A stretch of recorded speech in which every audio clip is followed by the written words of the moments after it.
so many souls to hurt. Electric dreams of final third. Hands of time just switch and slur. Shrooms down and fires from my brain. Magic shines and eats the pain. Stars are screaming, drops of rain. I'm questioning if I'm insane.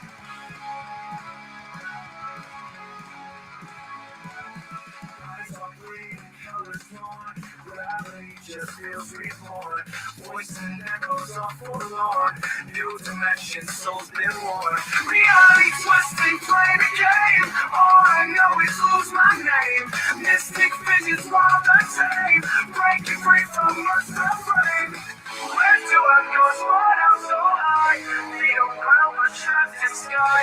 Truths are shadows, birds and wide. Someone bring me, let me fly.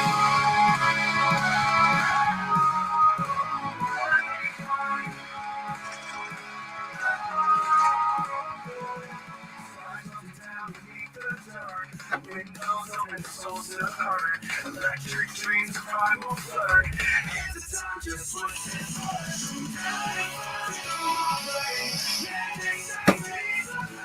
Stars are screaming, drops of rain. I'm questioning if I'm insane. Eyes are bleeding, colors torn. Gravity just feels reborn. Voice and echoes are forlorn. I'm questioning if I'm insane. Eyes are bleeding, colors torn to my brain. Eyes are bleeding, colors torn. Gravity just feels reborn. Voice and echoes are forlorn. I'm questioning if I'm insane. Eyes are bleeding, colors torn. Gravity just feels reborn.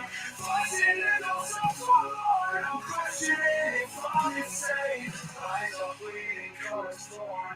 Gravity just feels reborn. Voice and echoes are forlorn. New dimension, souls been worn. Eyes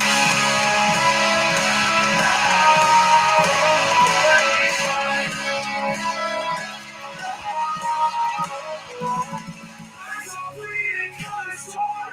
Gravity just feels reborn.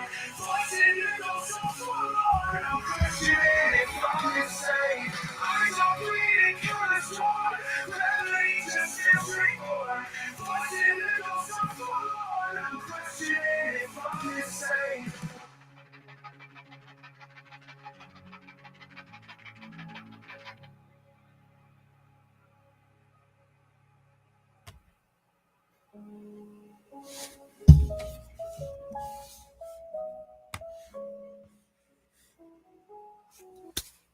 Welcome, everybody.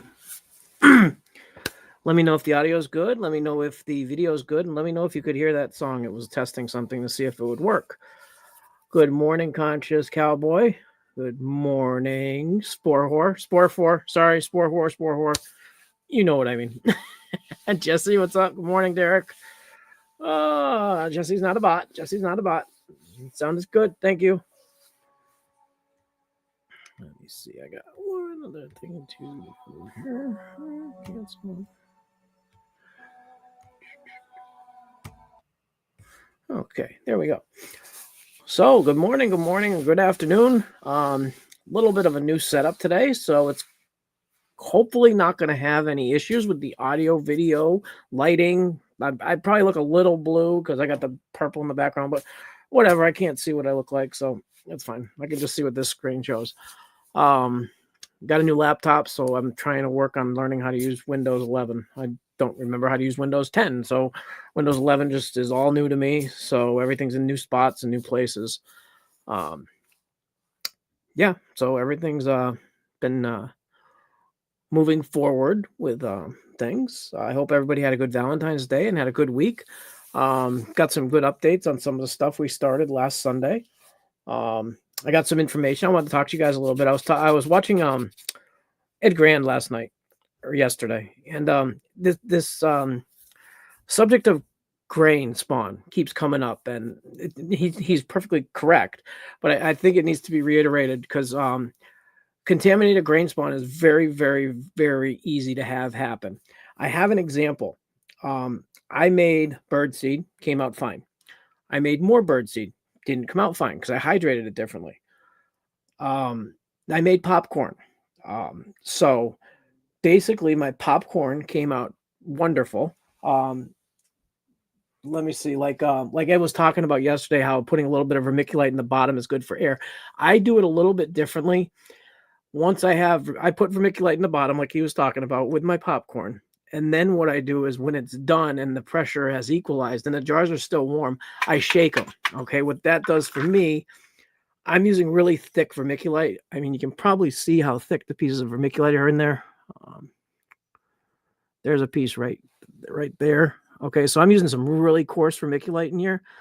And what I'm doing with that is I'm using it as like a separator and just a water storage. I like his idea about the CO2 falling down and sitting in the vermiculite.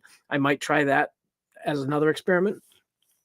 But I did my corn. I pressure sterilized my corn for 30 minutes at 15 to 17 psi, depending on if I'm using my pressure. Well, I usually only use my pressure cooker, but it's usually around 15 to 16 psi. So what I do is I fill my pressure cooker with about 2 inches above the corn with water, bring it up to 15 psi, time it for 28 to 30 minutes, give or take. And then at 30 minutes, I shut the heat off and I let it cool down to 0 to atmospheric pressure. Then I dump it out, strain it, let it dry for 10, 15 minutes or whatever, just in the strainer. I don't spread it out. And then I jar it up. Now with the vermiculite, it absorbs the water. So there's no standing water. And I don't know if you can hear it, but it's nice and fluffy sounding in there. It's not, there's nothing wrong with it. And when it does colonize, it colonizes, just like that. It's the same jars. Okay, you can see the vermiculite in there. It's got a couple pieces of agar in there. And it just spreads out. Now, this one here I did this is Omni. I did this one on the 2nd. Okay, this was an old culture I put in here, an old plate, probably a couple months old. And it took off within 10 days. Now it's all that far. I could do this break and shake if I want, but I don't want to. Now, bird seed, like this is a antler reishi, and that just colonizes pretty good. This is after a break and shake the other day, and this was since the 31st of January. Now, the reason I'm bringing up grain and popcorn and everything is because what I also did is I had too many jars, so I froze them right out of the pressure, or right before the pressure cooker. So I made my jars up. I couldn't fit them all in the pressure cooker. I ended up making 4 extra pounds of popcorn. My mind was wrong when I did it. I had 4 bags and I thought that was my normal amount because I read the poundage on them and it said, oh, okay, 2, 4, 6, 8 pounds. That's fine. I ended up with 16 pounds of corn. So I had to freeze. I got a big freaking like 5-pound bag of corn in the freezer still. And I froze like 4 of these little jars and a couple of quarts that I was just filled up. And then I took them out to pressure cook them and I got busy. I got to work. And so basically what happened is I got busy. I was working and I just left them on the counter for a few days, unsterilized.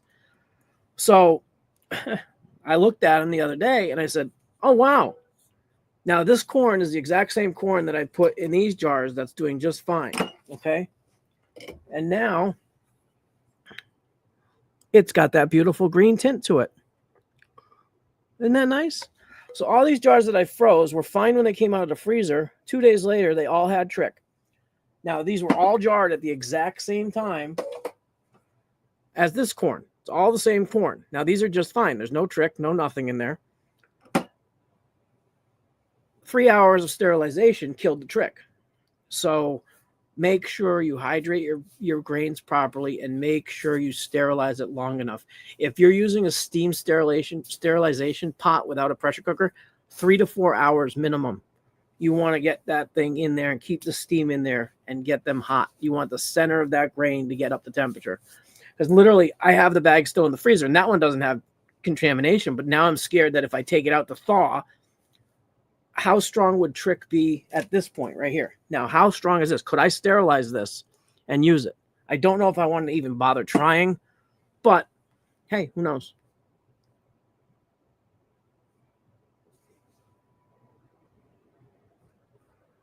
Ace, yeah, that was my okay, let me highlight this comment here.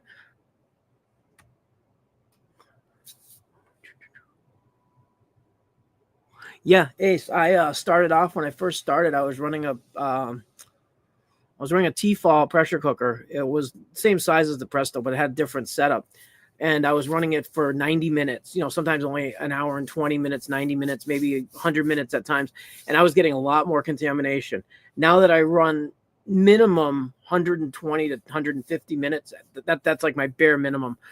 For liquids, I do 45 minutes at pressure, and I'm also running at 17 psi on my autoclave. So that's, I think, a little bit more helpful to go down a little bit in time. Like 2.5 would probably be fine at 17, maybe even 2 hours. But I mean, if you want to guarantee your grains are nice and sterilized, I would say go at least 2.5 hours. Could be a pain in the butt, but I know Ed was talking about on his show that he goes 4 hours, but he's only running at 11.5, 12 psi. So that's where you want to add a little more time, is when you're at a lower psi, and you want to make sure your gauge is accurate and everything, and your weight is accurate. Because that's what I had a major problem with, was my T-fall when I was doing it. I was getting batches that were great, batches that were bad, batches that were great, batches that were bad, or I would get like a part of a batch. And what I realized is I was stuffing my pressure cooker too much. I was trying to get every jar I could in there, instead of just doing one nice layer with plenty of circulation for the steam and the pressure to get to everything. I was stuffing 16, 18, 20 pints in there if I could, and that was way too much. So I basically learned a lesson the hard way, and that was you just need to make sure your pressure cooker has the right amount of stuff in it, and don't overfill it. And make sure you have plenty of, this comment thing is getting irritating. Plenty of room for the steam to get around. If you're using bags, you don't want to stuff them in there so there's no space for the steam to get through, because they're basically going to insulate themselves. The center is going to be the hardest part for the temperature to get to. You want to get it over 250 for at least 30, 40 minutes in the center. So that means the outside might be at 240, 250, 250, 256 for 2.5 hours before the center is that temperature. It's like when you cook in a pot roast. You want to make sure the center of your meat is at least 160, 65 degrees. So, make sure it's cooked enough, so you're not, giving yourself salmonella or, food poisoning. Same thing is happening. So you're cooking a roast, maybe it's a 5-pound roast. You're cooking it for like 3 hours, and then you're checking the center temperature. With a pressure cooker, with your grain jars, you're not checking the center temperature. So you have to err on the side of over sterilizing. That's just my little rant on that, because I saw these jars. I thought that was really cool to have an example of some jars that just sat out. I didn't open them. They were sealed. I put the grain in, sealed them, and they have trick. I mean, these have not been opened since I put the corn in here. So basically, when you're putting your stuff in your jars, you could be adding contamination at that moment. So you got to make sure you sterilize everything properly. Yeah, I might do it, Mr. Phillips. I'd really have to mark the shit out of one of the jars, because I got plenty of extra. I could do that. I might do it just for fun, see what happens. Derek, what's going on, man? Question. Hey, Alan. Is there any proof of the theory that growing in a cooler climate will make your fruit stronger, potency-wise? I don't know if there's proof. The theory is that when you're in a cooler climate, the fruits grow slower. So when they're growing slower, they have more time to build up alkaloids or whatever's in them. That's the theory. I don't know. I don't have any proof of that either way. That'd be a good test for someone to do. Get a couple of test kits and grow 2 tubs, one in 80-degree weather, one in 60-degree weather. When they're done, test each fruit. I really don't think that much potency is going to make a difference. I haven't had any fruit that I've considered life-changing just taking 1 gram. You take 1 gram of fruit and it does this, or you take 1 gram of another fruit and it does that. It's always going to be a little bit, like, for me, it's more depending on what I've eaten that day, what place I'm in, set and setting, things like that. If you're so limited to how this medicine can help you, like I know I can take 1 gram, and if it's not enough, next week I can take 3 grams. I can do that because I grow my own medicine, and if it doesn't get me where I need to be as far as what I'm looking for, clarity, creativity, something like that, I'm not hoping to find one fruit that gives me, the perfect amount. They're all going to be a little bit different. That's why I highly recommend always starting at a small dose, 0.5 gram to 1 gram. See what it does. Do it on a day that you got nothing to do. Just watch a movie. Maybe you'll just end up laughing a little more. Who knows? It might be life-changing. You never know. Set and setting means a lot more to me than I think people think. People think set and setting. Oh, okay, have some music ready, have some light shows, have this and that. No, setting means you don't have to go anywhere. You have time to think about things. I lay in bed and take mine most of the time. It's not, I don't go anywhere. I mean, what Valentine's Day, I had an enjoyable night. I was just chilling out, watched movies or watched videos for like 5 hours, and that was fun. Last weekend, last Friday, I took a few, and 15 minutes later, it hit me like a brick. I was just chilling out, and I was outside. I was walking up from my lab, and I was outside in the nice, ice cold, snowy air, and it was just I stood there for like 20 minutes enjoying it. There was nothing, no pressure. I wasn't at a show. This was for medical. I was just trying to get a grip on a few things in my reality. But no, I don't know, JP. I don't think it has a lot to do with it. I mean, if you're talking 0.1 to 0.3% difference, that's not. If you're going from something that's like, I don't know the exact numbers, but usually it's like 1% TH or psilocybin or 1.5, and then you get up around 2, and there's considered super fruits. I would just take an extra gram of the 1.5s. Just once you find a fruit that you enjoy, that's what I would stick with. But yeah, I don't know. Hey, Mike, what's up? Well, that makes it later. Afternoon, yeah. I'm running late most. Yeah, Ace on the Instapots. Everybody I've always heard is saying run at least half hour to 45 minutes longer at 12 psi. And the Instapot's great because you don't have to worry about the water running out because they recirculate the water. So if you're using an Instapot, I would just, if you're getting if you're not getting contaminated, then you're fine. I mean, maybe your environment is clean. Mine's not, apparently. So if you're running an Instapot and you're getting good results, just do what you're doing. But for people that are starting out, I would say over sterilize. Go extra. I mean, it's not going to hurt. Don't run out of steam. Like if your PC is jiggling like a madman, you're going to run out of water and you want to stop. It should just be going. It should just barely be rocking at 14 to 15, 16 psi. If you have a Presto and you have the round top, you can unscrew the black part and you can put a washer underneath it, and that'll keep the balance of the weight a lot better than strips, taping quarters to the top. That's what I did. I took a quarter, an actual physical US quarter, and I drilled a hole dead center, probably about a 1/4-inch hole. Like the thread is like 3/8 or 1/8 inch 20 or 1/4 20. I don't know the exact thread on the Presto off the top of my head, but 1/4 puts me at 15.5 psi on the gauge. That was when it was brand new. When it was brand new, it was running like 14.5. But that's fine as long as you get your gas or your electric turned down after it. Once a 30 seconds, maybe once a minute, if it jiggles a little bit, is more than enough. If it's jiggling constantly, you're going to run out of water after 2.5, 3, 4 hours. So you got to be really careful with that. Your jiggler should not be going nuts constantly. And even if it drops to 11 or 12 psi and you're running 3 hours, it's not going to hurt anything on a Presto type pressure cooker. Like my autoclave, I got an autoclave, one of those plug-in electric autoclaves from China. Well, I plug it in, I bring it up to 17 psi, and then I unplug it and I turn the stove on low, and it keeps it literally at 16 psi as long as I want. And then the vent maybe goes off twice over 3 hours. It's an amazing setup I got with that now. So it's actually really good. It doesn't drop below 15. It stays around 16. If it gets a little warm, it'll vent. It has a pressure relief. It vents on its own. Now, if you leave it plugged in, it'll vent on its own every like 10 seconds. It's loud and scary. I did a video or a YouTube. I did some posting about how it sounds. It's loud. It scares the shit out of my dog. That's why I had to change it around. But it's made for being plugged in or running on a stove or a burner of some sort. So that's what's good about that. Yeah.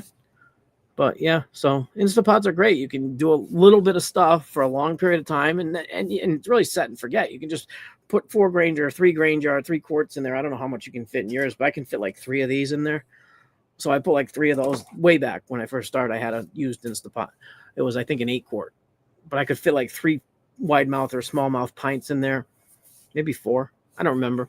But yeah, I would just put it there, let it run for 2.5, 3 hours, and I would get great results. I mean, 4 hours is a bit much. I would say 2.5 minimum at 12 to 15, Yeah, there you go, Jesse. Yeah, you can do 12 hours in Instapot if you're like pasteurizing too, because you can set those on like keep warm or whatever it is at like 170, 180 degrees, and you can actually pasteurize your poo manure substrate stuff. Or what I did is I made CVG in my regular way that I was doing at the time was Buckatech. It was coming out fine.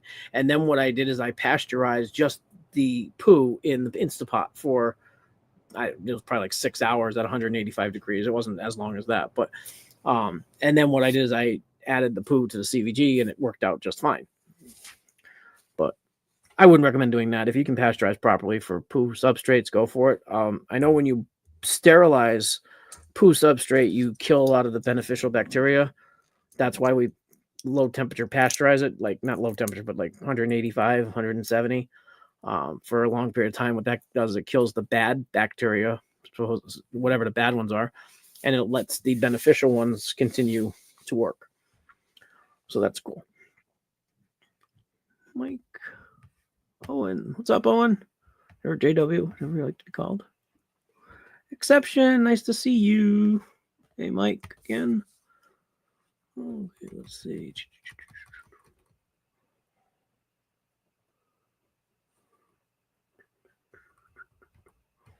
Just trying to get to some questions. Yeah, that would work. 1.4. So yeah, if you go in an hour, for example, if you're going an hour, go an hour and 40 minutes, or an hour and 35 minutes would be 1.4 or something like that, give or take. But yeah, I would actually just add 45 minutes to any Instapot time, unless you're going like 3 hours, then add maybe an hour and a half. But if your normal time is 2 hours, go 2.5 to 3 hours. That's usually good.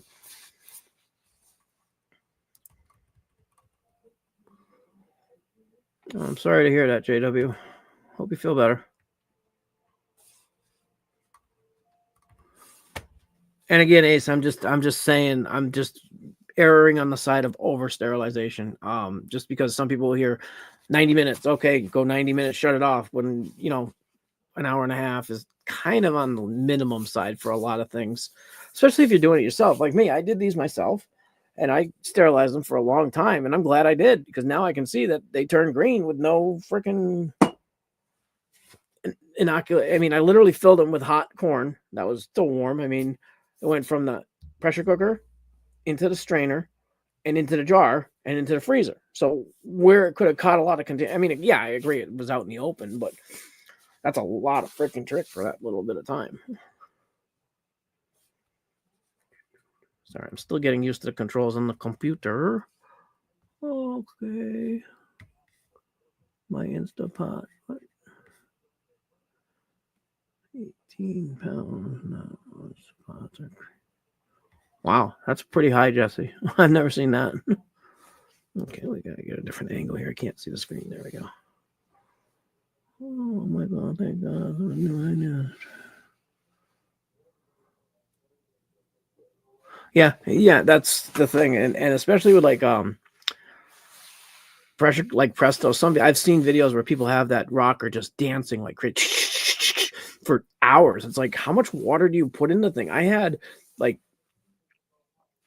4 or 5 quarts of water in my T-fall, and I ran it out in an hour and a half because I let it vent that crazy because the gasket was all screwed up. So it was venting like crazy for like an hour, and it freaking ran out of water. And that was like, 4 inches of water at the bottom. And so I could just imagine a Presto going for 4 hours with that thing dancing like that. It'll be out of water in an hour and a half, 2 hours. Hey, Nerdy, what's going on, man? Oh, Buddy was having some fun. I got a little video of him earlier. He was outside just on the deck, and he wanted to go out. He was barking to go out. So I let him out, and he goes out there and he just lays there. Just rubs his head in the snow and just laying in the snow, rolling on his back. He wouldn't come in. He said, "No, I'm staying out." I said, "Okay." I left him out there for about 10 minutes. And I went back and looked. He looked like a snowman.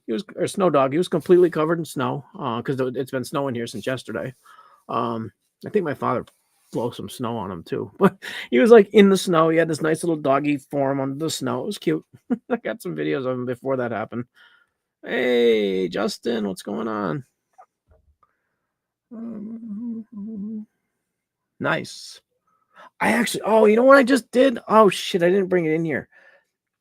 I tested my first distilled water long-term storage culture. I found I've several times I've packed everything up in my lab area, and I've stored things and things. Well, I was cleaning out some old shit because after 6 months, if I'm not using something, I'm probably not going to use it again. and I have stuff that was like a year and a half old. So I was like, okay. And I'm not talking just like cultures. I'm talking like just supplies, just crap that I've stored. When you move stuff from one area to another, you pack everything up, you move it, and you only take out what you really need, it seems. I mean, I have like 8 scalpels. I'm working with 2 right now. So it's like, okay, I guess I don't need 8. I thought I did. So anyways, I found an old liquid storage of Casper. And I took it out, and the little piece of agar that was in the long-term culture tube was all soggy and nasty. I got to grab it because this is amazing. I'll be right back, guys. Give me 1 second. Hold that thought.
Okay, found it. Sorry. So anyways, Justin, now that you're mentioning 2024 cultures, so I took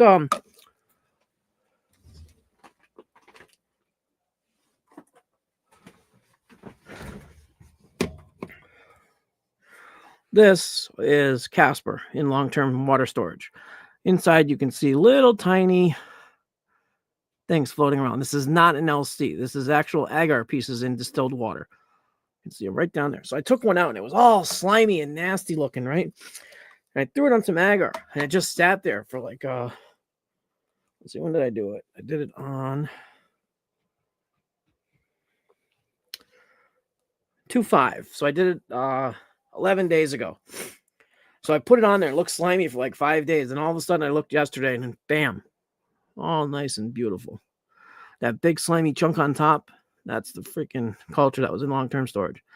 So apparently long-term distilled water storage works perfectly fine. I was just happy to see that. Thank you for the comment. That reminded me completely on it. So let's see what your, let's see, long-term transfer from long-term storage. Yeah, long-term storage, exactly. Sorry. Oh, thanks, Justin. I'm appreciative of you to be here. I appreciate you being here. But yeah, that was kind of cool when I saw it actually works. I thought after a few days, I looked at it, it was just this slimy, it was like a wet piece of agar, like just a chunk of like wet gel sitting on the thing. You couldn't see any mycelium, nothing when I pulled it out of here. And I'm like, oh, that was a failure because I can see they're like ghosts in there. You can barely see the chunks. It was clear agar.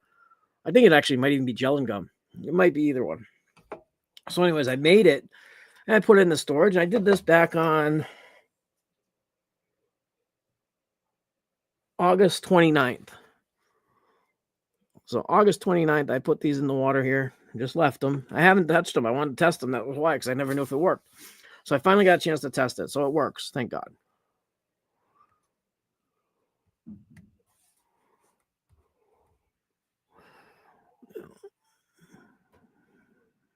Oh, okay. Yeah. Some of the 6 quarts and stuff, they don't fit as much, or the 4 quarts. I know there's lots of different sizes. But the good thing about an Instapot is you can cook your rice in it. You can put your rice into your jars. Then you can sterilize it. So you can do everything in an Instapot if you really need to. You can do everything in a pressure cooker too if you know how. Instapots are a lot easier for some people because they have the keep warm, they have the pressure, they have the cooking, they have the rice features, and then you can cook a pot roast if you want to for your dinner. I have a problem with using my Myco stuff for cooking food because I'm not very I don't know what to put. Not I clean it, but I don't like combining the 2 things, like one for food, one for mushroom stuff. I've also used some stuff for like poo and substrate and stuff, so I really don't like to clean it and use it for human food. But yeah. Mr. Phillips, nice to see you again. Nerdy, nice to see you. Let me scroll through some comments here. Exception, Jesse. Daddy, yo, I saw that picture. Was that your picture you put up on the internet, Daddy Mycology? The dub tubs with the clips look good. I left you a comment on the post you put. But yeah, it looked really good. Oh, I also wanted to thank someone. I got my first member on Ko-Fi, guys. Some guy, I don't have the name on the top of my head. I was looking at it last night. I sent him a message thanking him. So thank you guys for still checking that out. And I appreciate you. If you have any questions, email me and I'll get in contact with you guys if you're interested in anything like that. I'll definitely do one-on-one, talking with you if you're in that setup for the tipping and stuff like that. But yeah, otherwise I answer it here. But thank you. Appreciate you. A.B. Hendricks, what's up?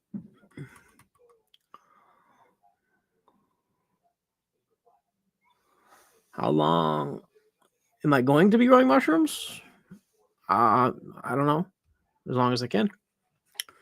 Yeah, I have no plans to stop. I have plans to do more and more and more. I want to continue on from this adventure to the next adventure, which would probably be building some sort of farm or some sort of place that I could live and grow at the same time in the future. Someday. I mean, I'm not, right now I'm working, so things are looking good. I would love to be able to go more into gourmets. I got some Ginodoma here, Antlerishi. So this is going on to that's the other thing too, is I did my my master's mix, and this has been sitting for about a week and a half, 2 weeks, and there's no contamination, so I'm ready to use this master's mix. So this is going in here later.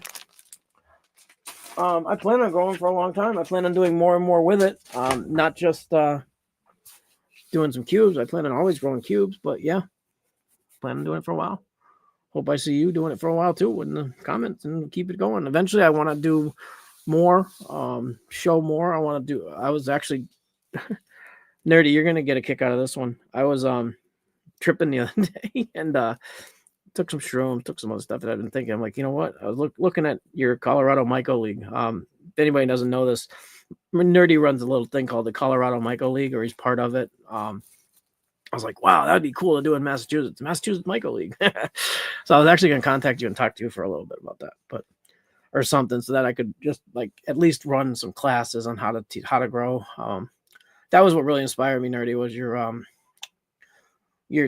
post about, learn how to grow, go home with a grow kit or whatever. I forget exactly what it was, but I thought that was really neat.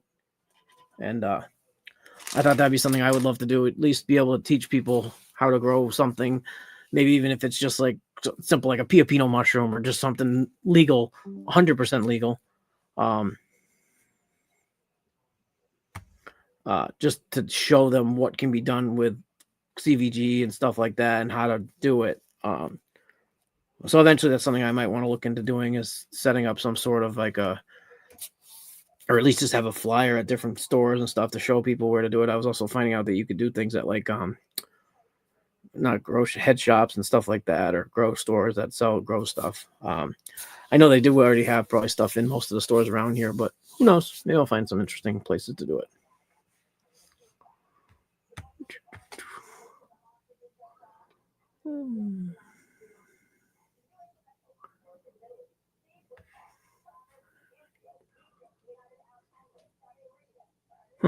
I don't know.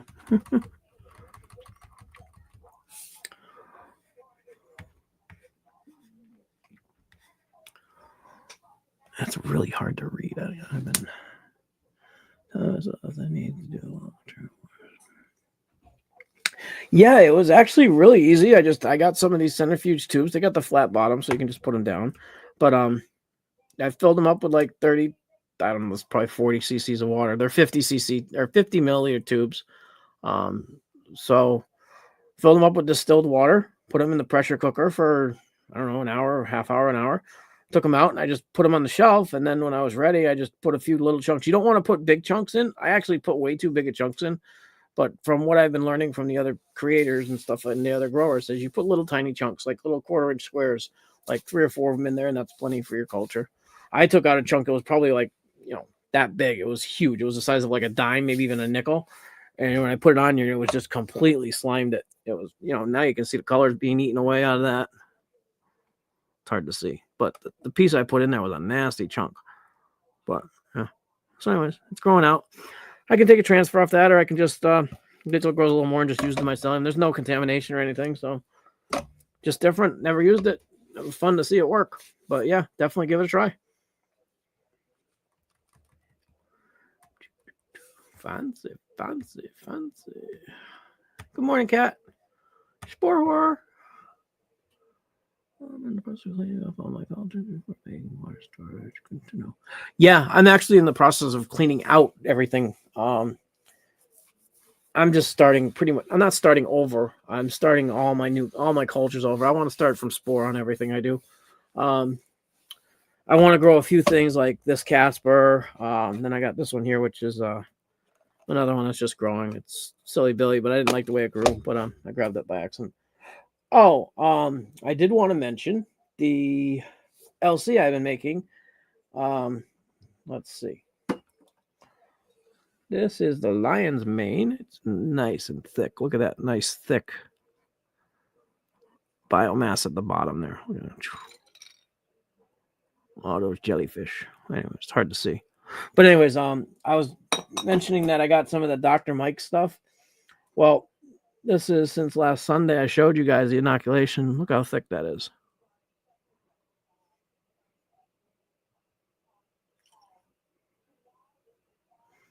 Completely colonized in a week. This one as well. Just about finished. I've already taken a little out of this one and used it, but it's beautiful. And then what I did is I took some of that lion's mane and I put one literal drop of lion's mane LC from my other jar into this jar. And it's already colonized that much. Look at all those little chunks. Beautiful. This one here, I'm using glass beads, little glass marbles that I found. It's just basically green glass, like soft glass. Works great.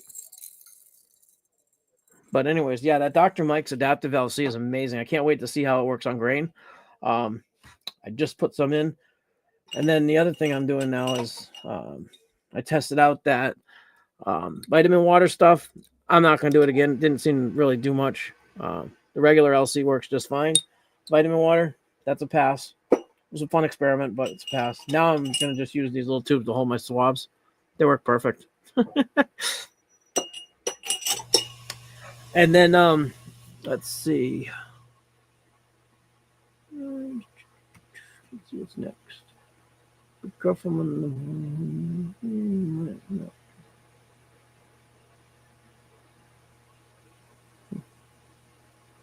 I think we're on another subject there, nerdy. I don't know what that one's about. Mark, what's going on, man? Sorry, I'm trying to say hi to everybody too. Hey, Daniel, thanks for stopping by. How you doing? Hey, did you I don't know if you got that yet. I haven't checked. Anyway, Mass Myco, yeah. There actually is a Mass Myco. There's a Mass Hydro. There's something else. I don't know. I don't want to necessarily. I don't know what to use for a name and stuff like that. If I do more, but it was kind of interesting looking at just the thought of doing a nonprofit or something as well. I don't know. Maybe my ideas are getting too big for my britches. I don't know. Yeah, that's what I'm thinking there. To just start teaching people on in person. That's the thing is the in-person teaching would be probably local library. Oh, I never thought of that. I don't think we have a library. But yeah, no, okay. We might have one in a nearby town.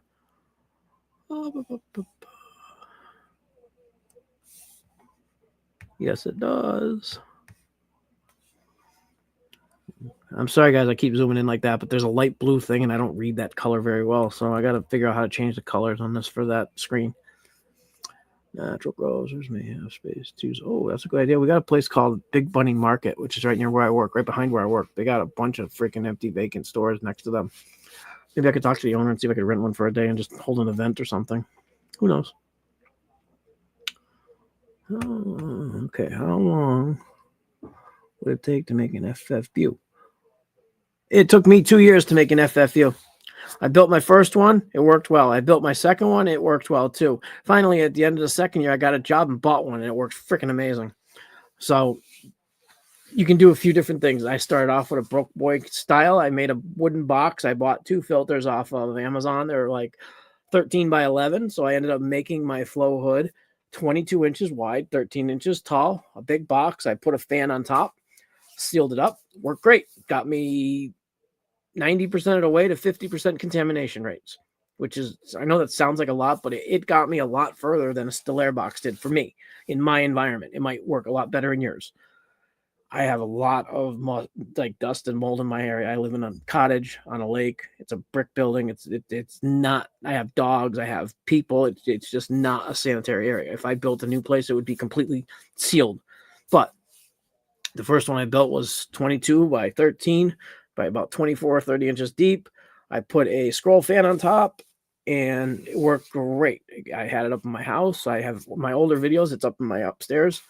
Worked great. I was losing probably half of my stuff, but I was doing a lot, so I was getting a lot of success. I was getting probably half successes, probably more than most people do in a year. I was running 30, 40 cultures at a time, just trying to do things, running a couple hundred plates a week, just trying to learn how to do everything. And that was the first 6 months. I didn't like still air boxes. I could never get my hands in them right. I was too awkward. You have to work really, really, really, really slow and meticulous in a still air box. The whole idea of a still air box is still air. Moving around inside of a still air box moves air, which defeats the purpose of a still air box. If you're putting in like, I've done this, if you put in like those glove boxes where you have your hands going in and out, if that box is not sealed perfectly, every time you move your arms in and out of those gloves, you're actually causing suction and pressure inside the air box, which is bringing in and out contaminants from the air. So if you have bad air, you're going to have contaminants coming in. This might not happen for everybody. This is what happened to me. So I couldn't stand a still air box. Then I tried doing one that was on the edge of a table, like where you stick your hands up under, and still I couldn't do it physically. Me. Other people, they might have great ideas with doing their hands and stuff. Then I tried building a plastic tote with a filter, and I ended up screwing up the whole box, so I built a wood one. That's where I got to the wood 22 by 13. Built that one, put it upstairs in my house, worked great. Moved to the basement. That changed everything. The basement was probably 100 times worse for me. So I built a tent around my still air box and my table out of plastic sheeting. That helped. I got some great success. I mean, I've grown tons and tons of stuff. When I say 50% contamination, I mean half the time my stuff didn't work out, but half the time it did. I'm not saying, okay, I did 4 jars, 2 of them are dead. No, I would do 4 jars, they'd work great. I would do 8 jars, they'd do great. Then I'd have a batch of 16 that went bad. So it was just, I wasn't in the right environment to get 100% success. Right now, except for these jars, because I never sterilized these. This is a separate entity. I'm at about probably 98% right now with the new FFU. I have all my plates are doing perfect, just like this. They're all coming out great. The plates I poured on video and the other night, they're all perfectly clean. I haven't had a single spot of contamination on any of them. I did have one plate because I dropped it on the floor. I picked it up, put the cover on, I put it just to see if it would contaminate, and it did. So that was more like an experiment. You drop something on the floor, you touch your stuff, that's going to happen.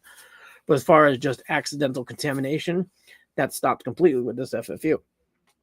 As far as like starting though, I'm glad I built and used every other item. So it takes time to learn your sterile tech and to learn your environment and to learn how to do all the stuff you're going to do. Because what works for you might not work for me. What works for me might not work for you. Because my Explore load or my Trike load in the air could be 100 times what yours is. You could have a sterile freaking bathroom. My bathroom could be full of salmonella. Who knows? Anything could happen. So then I bought what was called a shower, an outdoor like camping shower tent thing. It was a blue, like 4x4 square thing. And I put that over my first flow hood that I built. And then that worked out well. I got up to probably about 60% success. So that worked out well.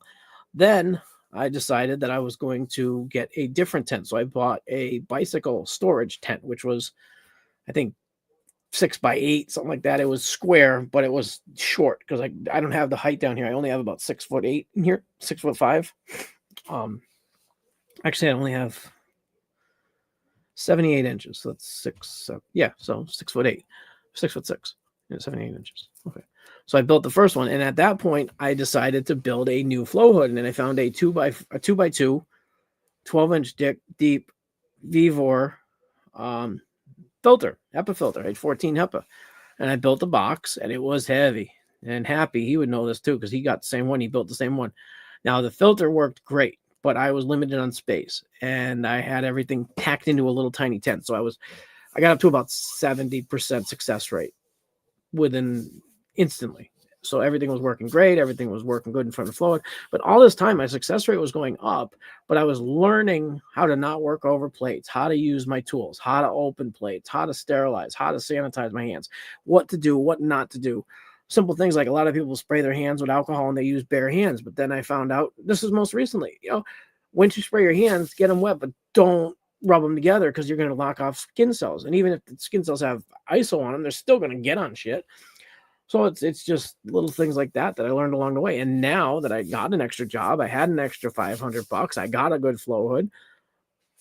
I'm amazed. I mean, that would be the way to go. But stainless steel table, flow hood, pre-filter works great. But you got to make sure you know what to do with it. You can't just throw one in a room and just start working because I even have to stop myself and say, oh, wait a minute. Yeah, you got to do this. You got to do that.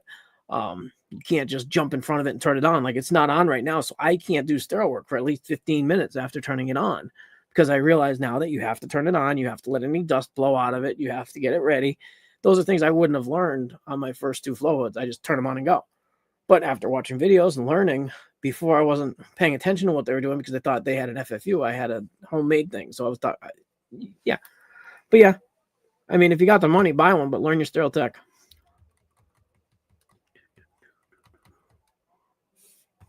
Paul, I think you just got your answer.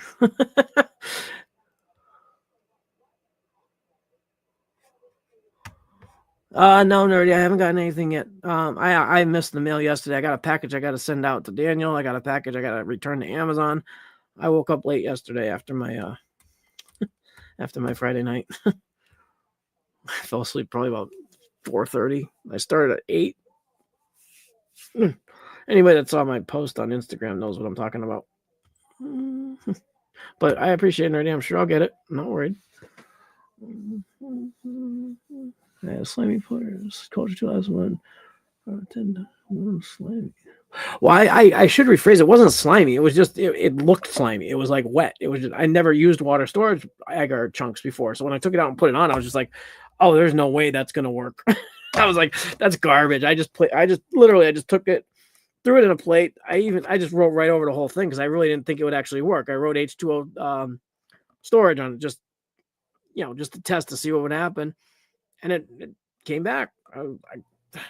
It did nothing for like 3 or 4 days. Usually when you transfer, you can see the edges of a transfer get a little fuzzy, like just a regular agar transfer. You see the edges get a little fuzzy. This one didn't do that at all. It didn't go fuzzy. It stayed just this wet blob. Then suddenly, 24 hours later, boom, it was spreading out. It was like completely white. It just instant went fuzzy, the whole thing. It was really cool.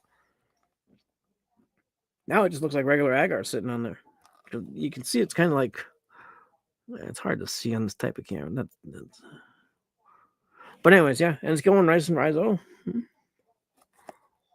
Got a couple little spots where the water ran, but nothing contamination wise. Looks good. We'll see what happens. But yeah, it was kind of cool.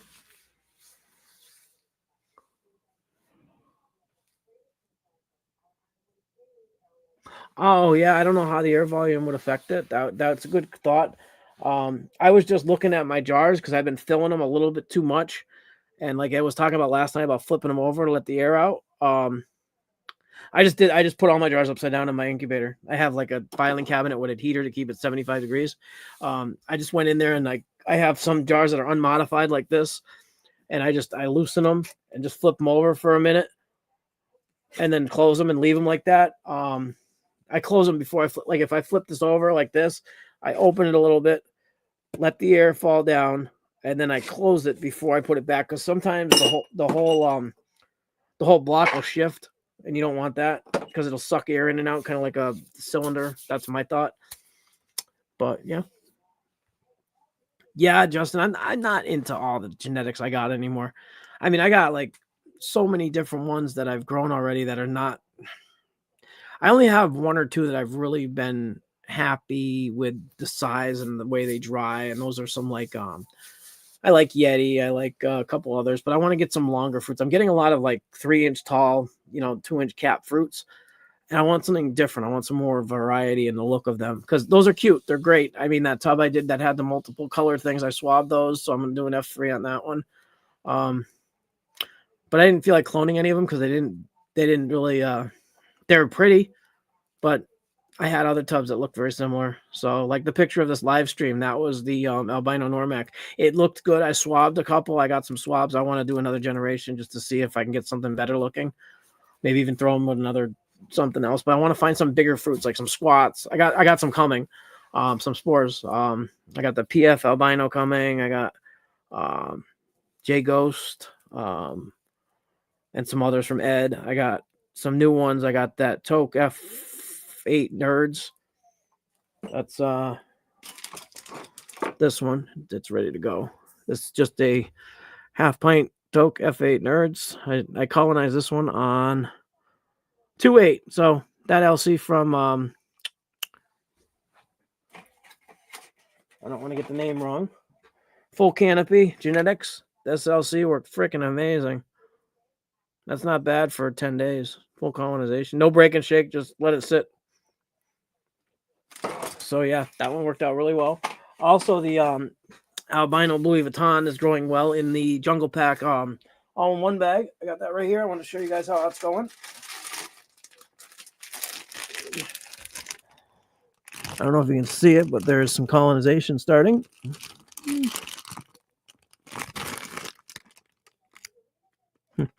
Well, there is.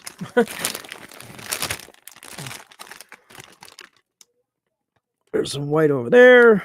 It's colonizing. It's got a bunch of little spots. I ended up lifting it up and mixing it up because I realized that mixing it would be better with that kind of thing for me. I put in 10 cc's of LC, and don't worry, that's I did that on purpose. Jesse over at Jungle Pack had made those for his personal use, and he uses more LC, so he makes them a little drier for personal use, and I didn't mind that at all. So I used a higher amount of LC, and I realized, I should just mix it up. So I mixed it up and then started colonizing the next day. So I think I just had it too far in the center and I couldn't see it, because I like to see it growing. But yeah, so that's working great. Yeah, that'll probably be even more colonized next week. But yeah, let's see, Derek, what are you saying? Mark. Cool. Yeah, Mossy Creek. Andrew's awesome. So Samantha. I got some, that's where I got my lion's mane from. It was Mossy Creek. I use corn dextrose too. Yeah, I bought a little jar of corn dextrose off Amazon.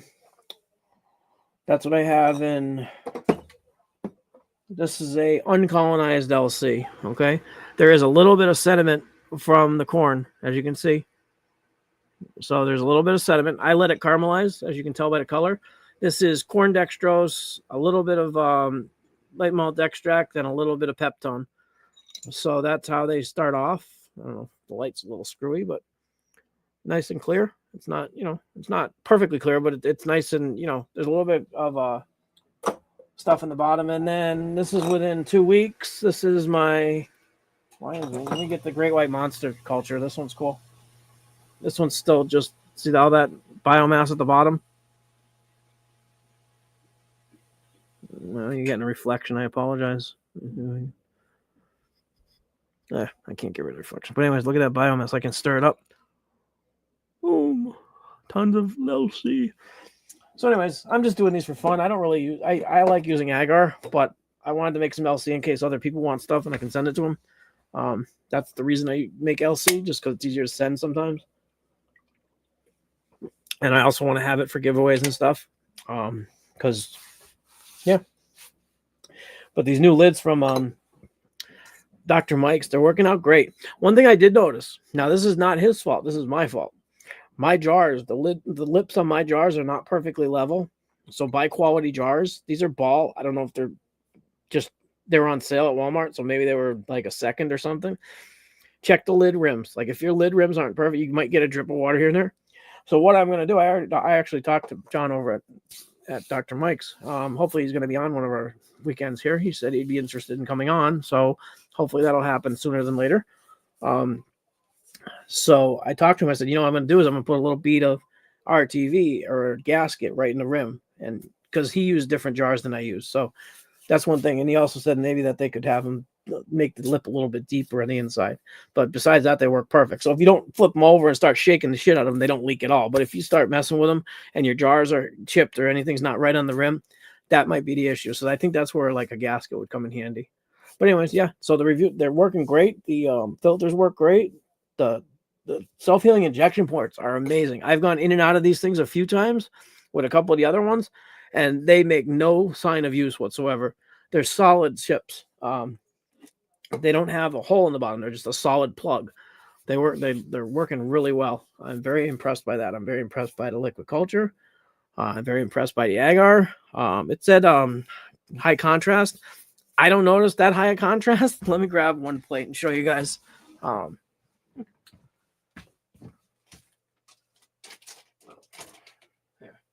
got one that's got culture on it, but I think maybe I could still color these the way I like them because they're a little bit dark, but they're not highly dark. I mean, I haven't seen one grow out yet. I got this lion's mane culture on there. I'm just testing out. This was my transfer of my test plate. So that LC that I made, I tested that. It grew out. Now I transferred it to a new plate to test it again just to make sure. Test, retest. I test everything like 10 times. Or I just shove it in grain and see what happens. Okay, that's where we were. Yeah, corn dextrose. Yep, absolutely. It's not thick. It caramelizes. I guess that would be the word for it, and that's fine. You can caramelize your sugars in your LC. Like I have LC like this that's perfectly clear. Okay, this is the Dr. Mike's. Okay, that's just probably it's his adaptive LC. I don't know the exact details of what's in it. He did this whole thing about all the chemical whatever. But this is an LC with this is the one that has caramelization in it. So, you got different colors and different things. The mycelium doesn't mind either way. Yeah, so that's good. Anything with, and this is all, my stuff is all under 4%. So it's like 3%, maybe 2% sugar. But yeah. Hey, Waz, nice to see you. Bye, Mark. Thanks for coming in.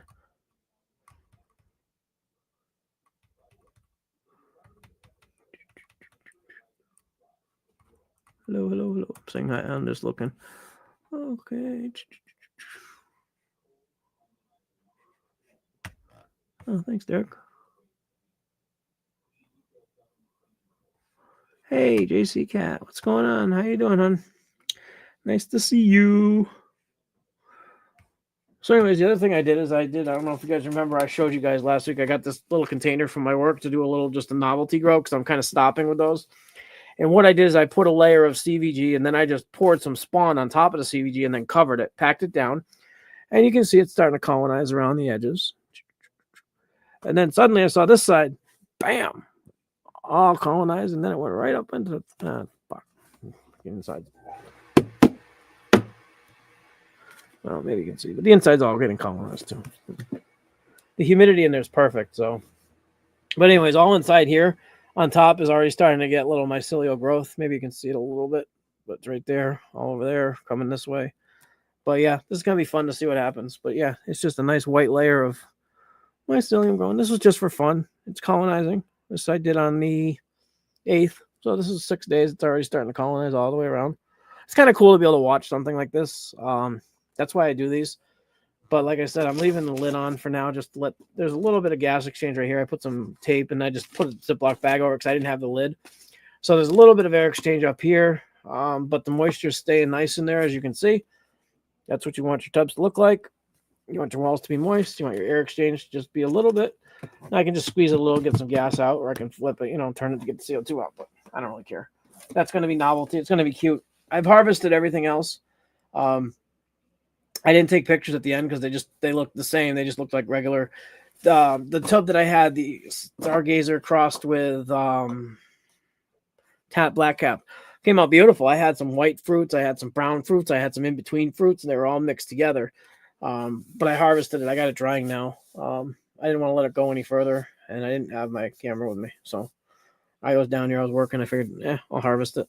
Everybody saw the pictures beforehand, so that's okay. Let's see.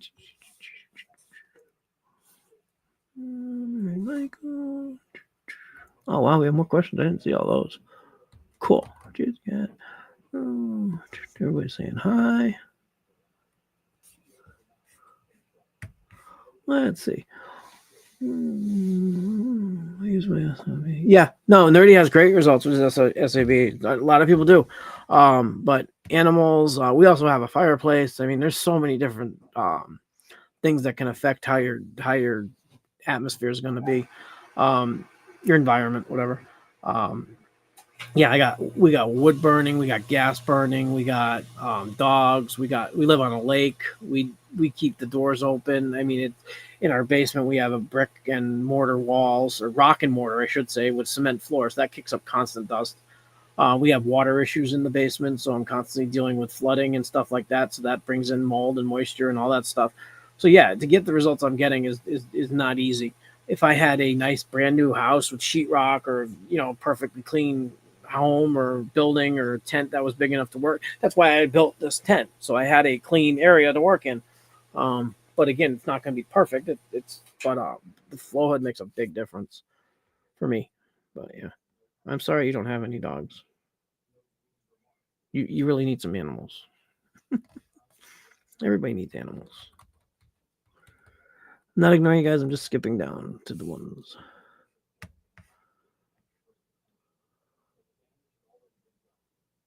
Yeah, environment makes a huge difference with that.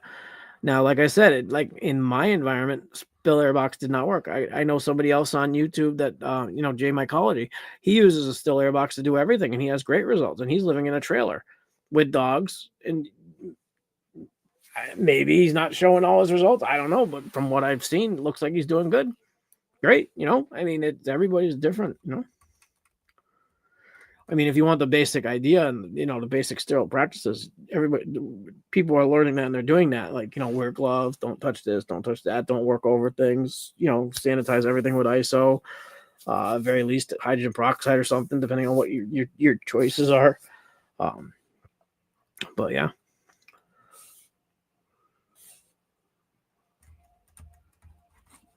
Where is my button? There it is. It's so weird having a laptop. I haven't had one in years. So I got a new laptop so I could do these live streams better.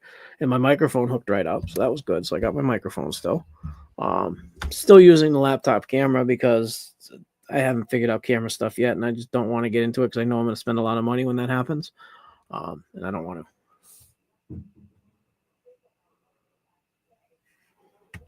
Oh, I understand that, Daddy. I did it for the past 2 years. I mean, broke boy tech on everything. Literally. No, I literally picked up stuff from the dump, our recycling center, to use to grow. So I was working on a shoestring of less than $50 a month. I mean, that's a small amount of money when you're buying grain, CVG, plates, building everything. So yeah, trust me, I understand shoestring budgets, and I understand broke boy tech, and I understand all that stuff. I've just done it already, and I'm glad I did it. Don't run away from it. Learn from it. It's not going to hurt you to learn how to use a still air box. I mean, I've done videos on it as recently as a few months ago. I had a girl in one of the groups I belonged to was asking about how to inoculate a grain jar like this in a still air box. Showed it, did it. Jar came out fine. I mean, I don't have it anymore. I already grew it. But the whole thing with like a still air box is to be still, slow, clean everything, keep the walls inside that still air box as moistened as you can with either a bleach water solution. That's what I used, bleach water and a bleach soaked towel on the bottom. because when you're using ISO and then you're coming outside of the box to use a torch, sometimes you might get some fumes. That's just stupid, in my opinion, to use bleach and fire or ISO and fire in a still air box. Don't ever do it. But if you're using bleach water, you can use your torch inside the still air box. So that could be a benefit. It stinks. That's a problem. But I always put a wet towel down, do my work, or clean my work stuff. So I clean everything with ISO or with bleach water or whatever. Usually ISO I clean everything with, and then I just place it on the bleach water rag. And then I spray the whole thing with Lysol, and then I bleach water the edges. I clean the shit out of a still air box. It's like a freaking vacuum of sterility when I get in there. And it still would get failures. Me. So I don't, Nerdy, he does great with it. I've heard him talk a couple times. But yeah. Absolutely. And the other thing too, Nerdy, is a lot of people are saying that you can do things outside, and it's a lot not better. You gain beneficial things to doing things outside in nature too, as well. I mean, you still have to be somewhat sterile, but like you can take spore prints outside, you can swab a fruit outside, you can plant stuff outside. I mean, I haven't gotten into that yet. I might look more into it because I want to spread some Amanita muscaria LC all around my my area, because we have a ton of pine trees and a lot of conifer tree or coniferous, whatever, pine trees. So I'm going to spread a bunch of LC on the ground just to see what happens. Why not? But that's going to be what I'm doing this spring. I'm going to make about a gallon of LC and get a super soaker and just spray everything. I might do the same thing with lion's mane because we got some hardwood trees too. I might just get a shitload of lion's mane LC and just syringes and just go outside and start spraying trees and shit. You never know what could happen.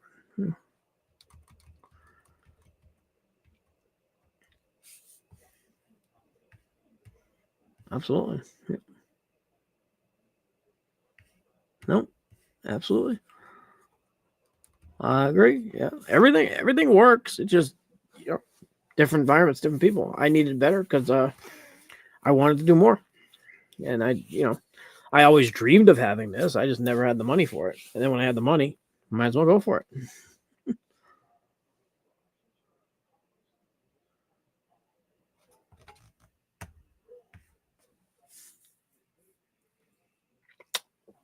I don't know, B. I don't know I've heard the word, but I don't know what it is. I just use a little bit of food coloring, gel or liquid, just a little droppers. Or I got some new one. It's like for cake mixing. It's like a gel and you use like a toothpick to pull some out. So I'm gonna try that. Rafiki, good to see you, my friend. I'm glad you stopped in. I wanted to talk to you. You're in Michigan, right? Anyways, yeah, I'll talk to you on IG. I want to know how good the tattoo stuff was going. If you're doing good with it, or if I know you had mentioned you stopped going or coming online for getting your tattoo shit straightened out. But I might want to come meet up with you somewhere someday or something. I don't know. Maybe next year, see what happens. But yeah, keep up the good work, Graphy. Nice to see you. Yes, it did. That's why I'm growing it. I can't wait to see what it looks like. It's a strong looking culture. I mean, it grew in 7 days, colonized this whole jar. I mean, and this is like fully colonized. I'll open it and smell it. I mean, this is. Oh yeah, that's beautiful. I'm gonna be putting this on CVG in a little while, so I don't mind opening it. But yeah, that thing's fully colonized, ready to go.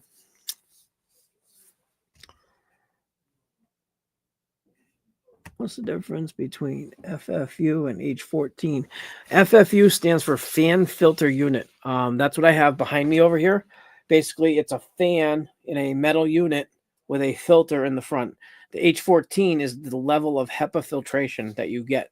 There's H11, 12, 13, 14, 15. Then you go into ULPA,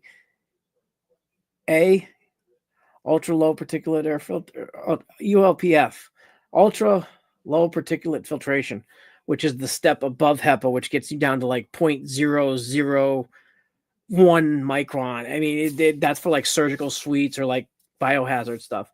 H14 HEPA gets you down to 0.03 microns, 99.97% is usually good. 99.5 is fine. That's the difference. The FFU is the actual fan filter unit. and the H14 is the number for the filter. I have an H14 HEPA front filter. It's like 2 or 3 inches thick. Behind that is about 9 inches of space for the plenum and it's got a centrifugal fan in there which spins like this, but it sucks air in the center and blows it out. And then on the outside, I have what's called a MERV 6 filter, which is basically another level of measurement for filtration level. It's nowhere near HEPA. It's just I got a MERV 6. It's just basically going to pick up dust, dander, dog hair, stuff like that. That's just to keep my HEPA filter cleaner. So the terms are FFU is a fan filter unit. They're made originally for going in like ceilings of clean rooms. So they blow in fresh or conditioned, which to get long story short, you got an air conditioner, blows into a ductwork, goes into the fan filter unit, and blows into your room. Some clean rooms have return air grates that mix into a mixing box with your conditioned air, whether it's heated, cooled, humidified, whatever your conditioned air is. They can take air from the room, mix it with the conditioned air, and reinsert it into the clean room, or they can use 100% clean room air and then have filtration air not go in that way. There's 3 or 4 different setups for how to. Not filter. You can bring in fresh air mixed with conditioned air into your clean room air mixed with conditioned air back into your clean room, or 100% conditioned air into the clean room and then have it positive pressure so that that's what the original use of an FFU was. People would put, those ceiling tiles where they're 2x4 ceiling tiles, drop ceilings. That's the idea. They had a bunch of those up above you, so it was always blowing in clean, sterile air down onto your work area. Laminar flow hoods are where the terms got confused because laminar flow is basically like for water. You ever see those fountains that blow those nice streams of water? They're perfectly no air bubbles, no nothing in them, no shaking. It's just a nice perfect stream of water going from one thing to the other. That's called laminar. That's a laminar flow of water. It's unturbulent and it's clear. So basically laminar flow is like when the air comes through the filter and just comes straight out in a smooth motion. So basically if anything comes down and drops down, the smooth air grabs it and pushes it out of the way. That's the other side. So a lot of people think FFUs are laminar flow. They're not. They're just sterile airflow. They can still get eddy currents on the sides and on the top and on the bottom. So you still got to practice a lot of safe sterile tech. Hope that answers that question. From what I know, I might be wrong, but I doubt it on that one. I'm not always right, but I'm never wrong. Just kidding.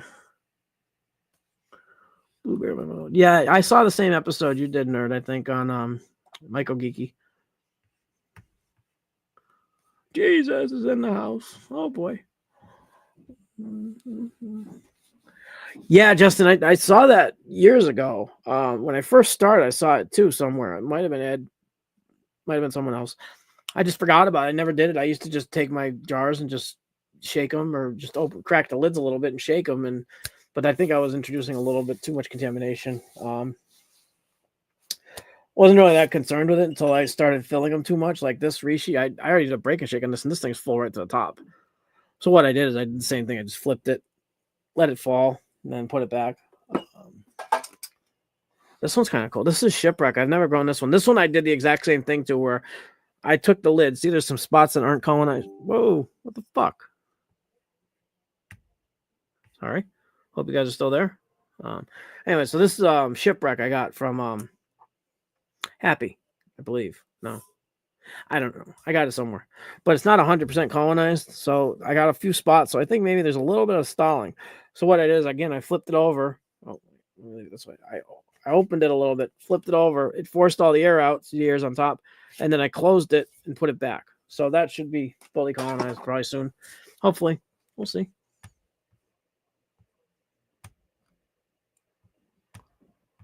Okay.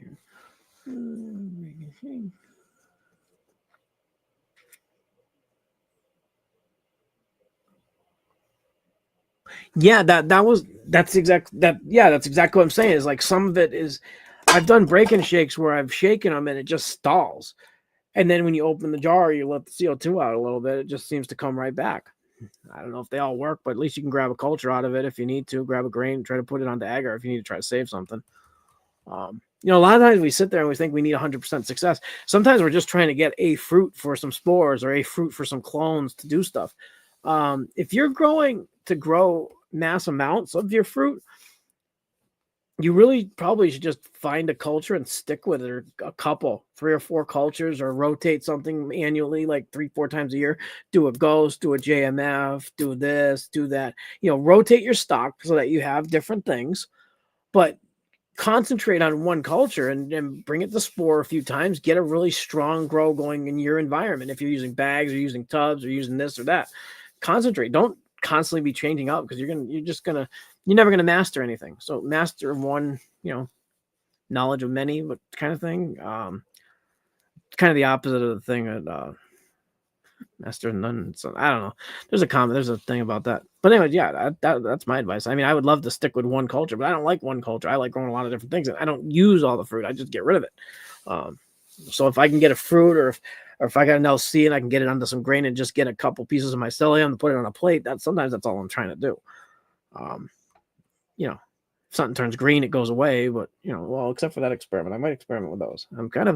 Those are really, they pissed me off at first. I sat there, I said, "You got to be kidding me!" I grabbed these jars out of the freezer, I thawed them out, and they're still yellow. And then all of a sudden, I started seeing all these little spots of green. I'm like, son of a bitch! And these are not sterilized. These for anybody that's just showing up, this is the exact same corn as this. Or no, yes. These were done at the exact same time, except this one was not sterilized and it's turning green. Okay. This was just frozen because I did too many of these and I couldn't fit them in the pressure cooker that day. So I froze them and I thawed them out to re-pressure cook them and then forgot about them for a few days. And they all turned green like a few days after taking them out of the freezer. They thawed out and then they turned green. So I don't know if it was the freezer that did it or if they got contaminated on the way into the jar. I don't know. I'm going to try sterilizing one of them, see if it'll grow. Jesus Christ is in Australia. Mr. Anderson, where I didn't see you. There he is. No, that's Jesus. Where's Mr. Anderson? Oh, Derek Anderson. I thought you were talking about Jesse. Oh, God. Hey, marriage was. Looking for questions, guys. Any questions? Feel free. Yeah, they told me I had to work today, so I've only got till about 2:30. So just so you guys know, if you have questions, ask before 2:30.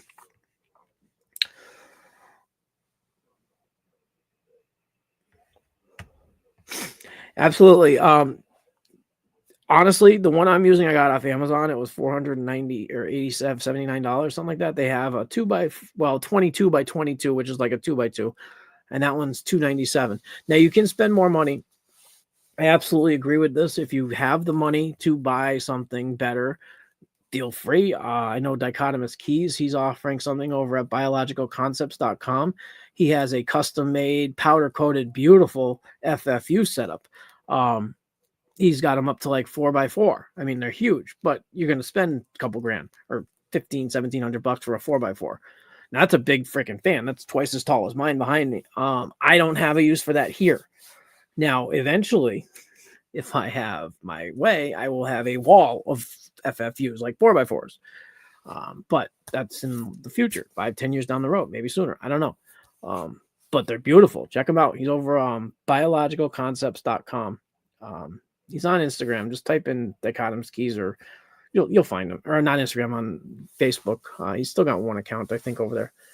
But yeah, biologicalconcepts.com. He's got some beautiful flow units. He's got grafting tape. He's got a bunch of little things on there.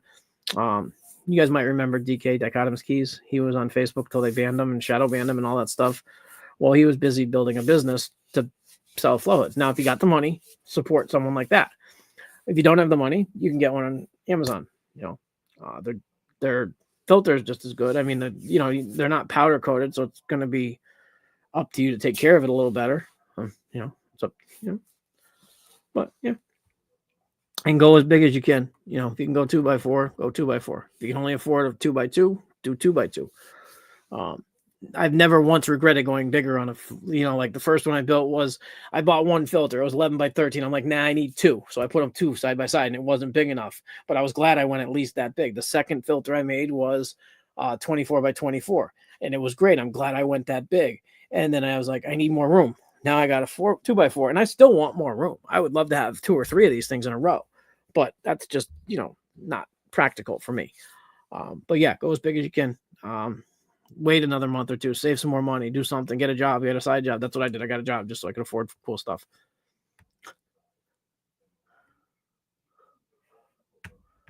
That's awesome. Yeah, you're in Michigan. I thought so.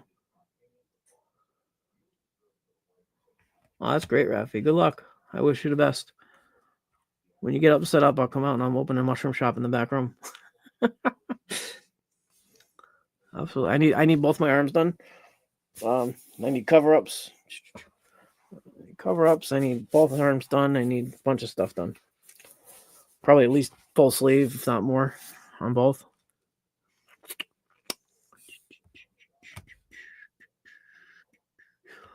Leroy, nice to see you. Thank you for coming.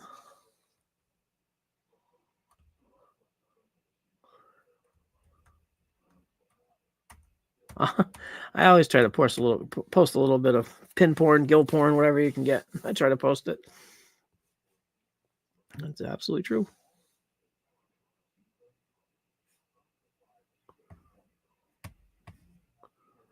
Have you heard of Geminopolis luteifolius?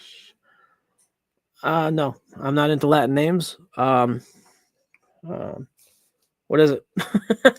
I mean, no, I'm sorry as well. I'm not educated in the Latin names of things yet. I'm just starting to learn like the basics, like lion's mane is Herasium, Antleresia is Dernoderma. I write it now, so I'm trying to learn by writing it underneath the name. I don't know if that's backwards or not to you guys, but it says Antleresia and then Dernoderma. I'm trying to learn some names. I'm not familiar with a lot of outdoor species or things like that. It's a learning process. I was first trying to learn how to grow, so like I know what a Psilocybe cubensis is, I know what a Pancyan is, I know what those things are, but as far as that one, don't know what it means. I've heard it. I've heard Ed talking about it. I think I've heard you talking about it before. Let me see if I can figure it out. Monopolis.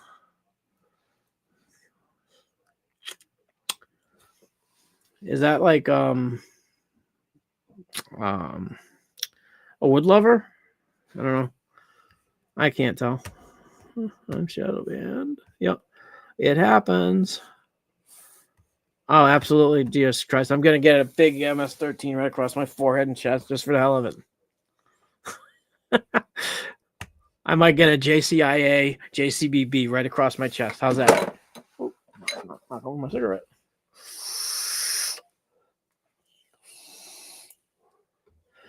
Just for you, Jesus. That's what I'm going to do. Okay, yeah. That's a wood lover. Okay.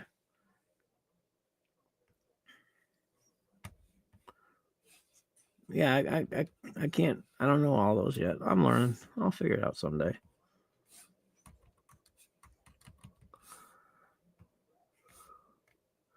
Yeah, I'll check it out. Absolutely, definitely. I think I might. I recognize the name. I think I might have heard something about that. I don't know the technical stuff of it, but like I said, I'm learning. Things are coming along. Wow, guys, 31 people. Thanks for showing up. Let's see. What was the other thing I wanted to? Oh yeah, this one took me for surprise. The Mossy Creek Lion's Mane trebles I bought. I inoculated this bag on the 31st, and it's finally coming through. I wasn't sure about lion's mane because I didn't realize how wispy it really is when the mycelium grows, but it's finally colonizing so that the fact that I can see it. And I did like 8 different jars with different LCs, agar pieces, this and that, never realizing that it's really wispy looking. Because then all of a sudden it started going white on me. So that was a good thing, the Herasium. I heard it was wispy, but I've always seen it on plates and it grew out nice little things on plates. I thought, oh, it should look the same when it gets on grain. Well, it doesn't. Psychedelic wood lover. What's up, Chris? Nice to see you. I'm vaping nicotine. It's not anything else. Sorry, Jesse. I'm not a smoker. I don't smoke pot. I don't smoke it. I don't vape it. I don't eat it. I don't do nothing with it. I test what I get just in case, because I don't send anything to anybody that I don't test. So I literally made some hash tincture, and I had to test it, and I was like, oh shit, I gotta get stoned. That's pretty sad when you say, oh shit, I gotta test something, and I don't want to feel anything. So I took one dropper, and I was freaking zooted for like 5 hours. I was like, what the fuck? I was laying in bed like, can this please stop? I am not a pot person. I hate pot. I never liked. I did. I used to smoke it when I was young, but that was probably brickweed. I mean, this new stuff, you take one hit, you're fucked for like 6 hours. I can't handle being that way for that long. Like if I was out and partying, it'd be different, but that would be more like to even out other things. When I was using, I would be evening things out. I think at that point, but never enjoyed smoking for some reason. I don't understand how these people can smoke and dab and do all this stuff and still consciously talk to people and function. I'll be asleep after a dab, I bet. But I still like growing it and I still like making things with it, but I just don't like using it, which is fine. I mean, I don't tell anybody else what to use, so they don't, but I wish I did like it.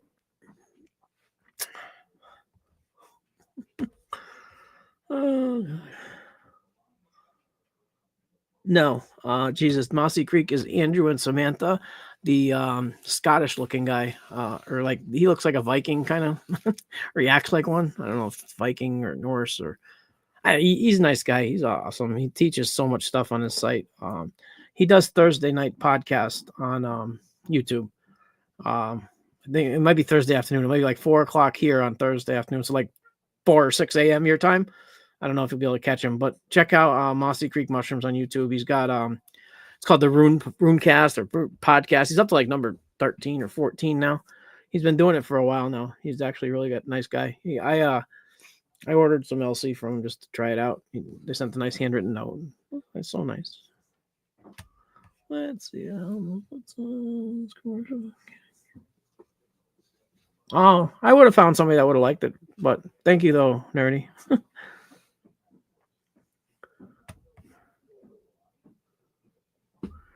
Well, yeah, I have very issues with my brain too, but pot just puts me to sleep. Cocaine puts me to sleep too. I mean, until you do enough of it, but I don't do that anymore. But I'm just saying, it's not necessarily the way. It's just, I guess I think my brain is ADHD, but my body's not. And I think that's what happens for a lot of people is they get the body part of it and it slows their brain down enough to get there, and then their body slows down enough. Like I see a lot of people with ADHD, they're very active, running around doing a lot of things. I'm not that way. I am at times, but not. If I was stoned, I'd probably just be like in a corner. I don't know. I like my mind working fast. I don't know. My mind doing 10 things at once, it just keeps me level. Which maybe isn't 88. Well, maybe that is 88. I don't know. I like the speed feel of my brain sometimes when it's just going like the numbers and math and doing 5 or 6 things at once at work and stuff. It's just like, okay, yeah, I'm bringing that up, bringing that, and I got to do this, and this, and that's normal to me. That's where I feel the most sane, like multitasking in my brain.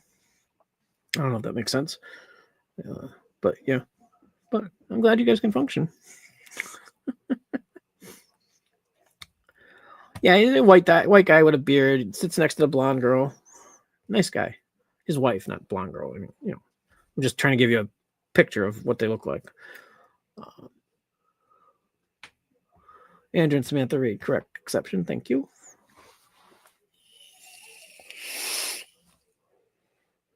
Nice. I got some Casper, and then I just knocked up what I just put it on plate. What the hell was it? I found an old plate of albino emerald gates, which I've been wanting to grow for a while now. I found an old nasty plate of that. Where is it? I think I got it somewhere. Yeah. I found this old nasty plate here. I mean, it barely grew out to the edges. I mean, it's clean, but I took a couple samples of this. I mean, this is back probably 6 months or longer old. And I took a couple samples and it's growing perfectly fine. It's growing just like this one is on a new agar. And then I also took this old Nelmac. I mean, this thing's falling away from the edges. It's all dried out. It's looking pretty spent. I took a couple transfers out of it, and it's growing too. So I don't know. And then I had iceberg. I found an iceberg. I put a transfer out. That was probably a year-old culture that I had on a plate. I found it. I transferred it. It's growing fine. So all this stuff is going into grain. It's starting, and what's happening is transferred it. It grew. I put a little chunk into grains, like into grain jars, like I do with,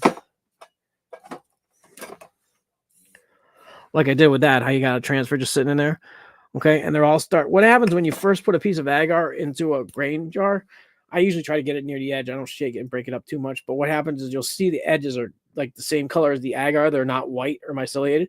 All of a sudden, it'll start growing around it and getting fuzzy. And then at that point, it jumps off onto the corn. It looks really cool when you watch it. I mean, it's not good to be constantly touching everything, but when you're watching your agar grow on into grain, it's really cool looking. So you can actually tell. You can see sometimes you'll throw a chunk of agar in. Maybe it's not the best culture, or maybe it is. You'll throw it in, and it'll just be like, it just stalls, just doesn't do anything. The edges don't turn white. It just turns into like a piece of gel on the side of a jar. That happens if you have any type of bacteria or stuff on there too. But normally what happens is it takes a day or two, and all of a sudden it just turns white around the edges where you cut it, and then it jumps off onto the agar. It's just really cool to watch. So some of these transfers, I mean, the transfers aren't even white in the center of cuts. I mean, they're just barely growing in, but the transfers themselves grow. This one's actually recolonizing the hulls that I cut.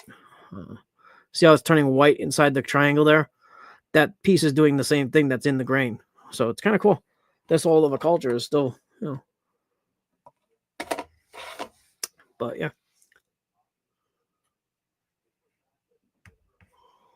You got some non-dosed. Oh, okay. It's all non-dosed? Thought you made mushy stuff.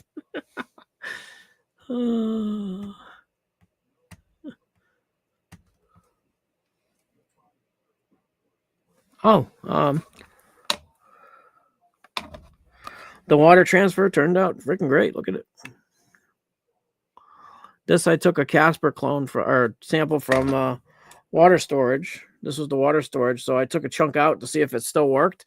Because I never did a water storage test, so I put it onto agar, and it looked slimy for like 5 days or something. It just looked like a slimy snot sitting on. It was a piece of agar, but it was like probably gelling gum or agar. I don't remember. I was using both at the time. And just like you can see in this water, there's still a ton of chunks in there, but they're just really, really, they're just really like translucent, hard to see. But I didn't see any growth at all, and then all of a sudden, a couple days later, just boom, popped off. That big chunk turned white. Everything's growing fine. It's eating the food coloring as we speak. This was dark blue, so it's turning pink. I'm trying to find out why dark blue agar turns pink. Anyways, but yeah, I haven't grown it yet. I'm going to grow that, and I'm going to grow iceberg, and then I'm going to mix the two together. Not physically, but spores. I'm going to monocarry and mix them, mess around, see what I get. I got some medicinal weed.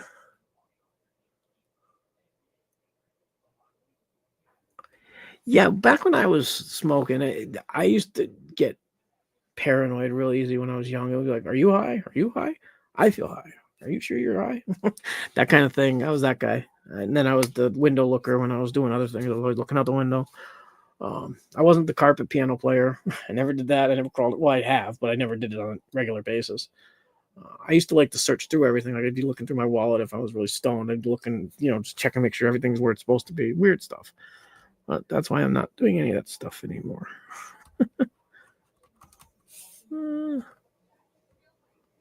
Absolutely.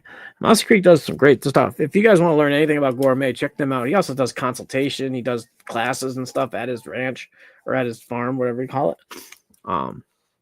He's booking out to like October right now, maybe even later at this point. He ran like a 50 or 25% off his consultation thing on his site. I bought the Lion's Mane. I went on his website. It was just during one of his lives. He puts a 20% discount code up, and all of a sudden I go on there, and I was just buying one LC, and it said $20 off. I was like, no. So something happened, but he's always giving discounts. Great people. And then I told him, hey, your discount's wrong. And he's like, well, thank you. I was like, yeah, no problem. I don't want anything extra. Just letting you know. He's a good guy. Be a lot of fun to watch too.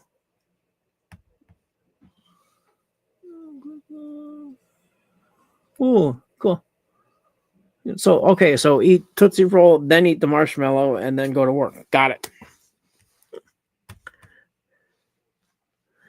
I grew some pans back when I first started. It was one of like my second grow, maybe third. It grew fine. I was growing it in my house in a shoebox, not shoe, in a tub, in a shoebox in the tub with some perlite on the bottom and some water vapor thing going in the corner. One of those texts that they showed to put the air bubbler in the water thing, and I did all that, and they grew. I didn't have proper substrate. I just used CVG and some horse manure booster that I got off Midwest Grow Kits site. Worked great. Only $5, but they grew. Problem I had with Pansaians is they dried into like a bunch of strings, like little tiny little things. I mean, they're very hard to dehydrate for me.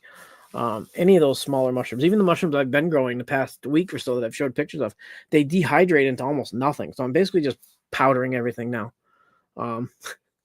I sent some fruit out and I was like, you know what? I'm just going to powder a bunch of it and see if you like it. So I got a little capsule maker thing, and now I'm just putting everything in capsules. It's just a lot easier if I'm sending stuff to friends that need, microdoses, put it in a capsule. Why make them measure it? But yeah, I tested. I didn't notice a big difference, but I also was on heavier doses of methadone at the time, so I'm almost done. I'll be done. Well, Tuesday when I go in, I get my final 2 weeks of methadone, so I'll be done in 3 weeks or 2 weeks. What I'm gonna do is I'm gonna take it for like a week, and then I'm just gonna start stopping just to see what happens. So that way I'll have a few doses in case I do feel something, but I really doubt it. Turkey tail, probably many places. ITW, yeah. I got Amanita muscaria LC that I got from Happy that he got somewhere for, I think, Inoculate the World. So you can get all these things. You just check out Inoculate the World, Sporeworks, or what's that other one? North Spore. I don't know. There's a bunch of sites. They'll have stuff like that. And if you go to like the bigger companies like ITW, Sporeworks, or anything like that, you're getting pretty much guaranteed a clean culture. I mean, they'll probably have occasional errors, but go with someone like that for something like that. Just spend the extra bucks, get something decent, especially if you want to grow it and you're going to grow it right. Might as well. Yep. Thank you, Mary Daniel.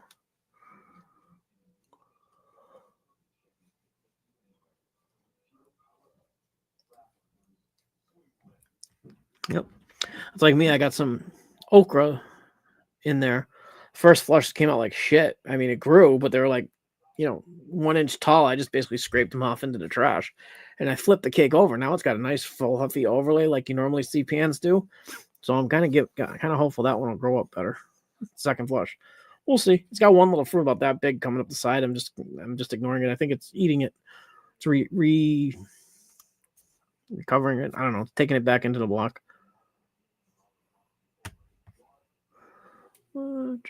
Never worked for me either, Jesus.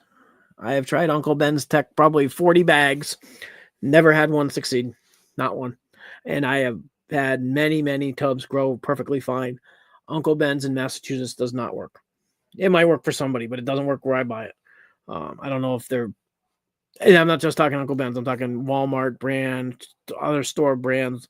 It just does not work. I do it exactly as either Pops or Philly, or not 90-second mycology. All these people, I do it exactly the same way. And I've even gone as far.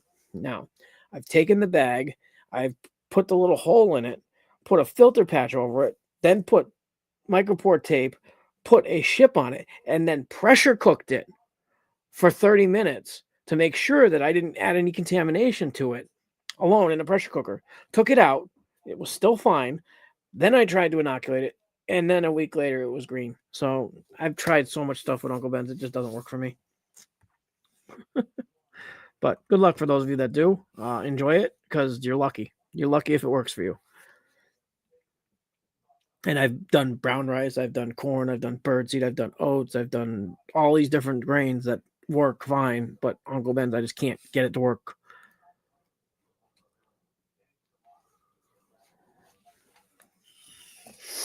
Don't feel bad, Jesus, at all. I've had many, many people tell me the same thing. And I've had people tell me it works great. I don't get it. I mean, it's not like I don't have things that grow. I mean, I know how to grow. I just don't have any luck with that.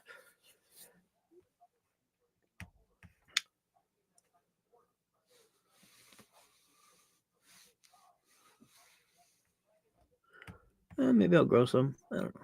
I got a culture of a Pansayan from Barabon, Australia, something like that. From what's his name? Pheno Dreams. I got that on Agar somewhere. I also got a spore print, but if I already got it spored out, I might try it just for the heck of it. I haven't grown it yet just because I haven't had time with all the moving around and working. I have literally 3 totes full of plates I have to look through. I was gonna do that today and tomorrow, but I got to work later because of the snow. They had somebody call out yesterday, and they put me on call, and they said, "Can you come in?" I said, "No, I can't come in until 4:00." I told them. No, I knew I had this plan for today, so I told her I could come in at 4. But I had you guys first, so you guys were first.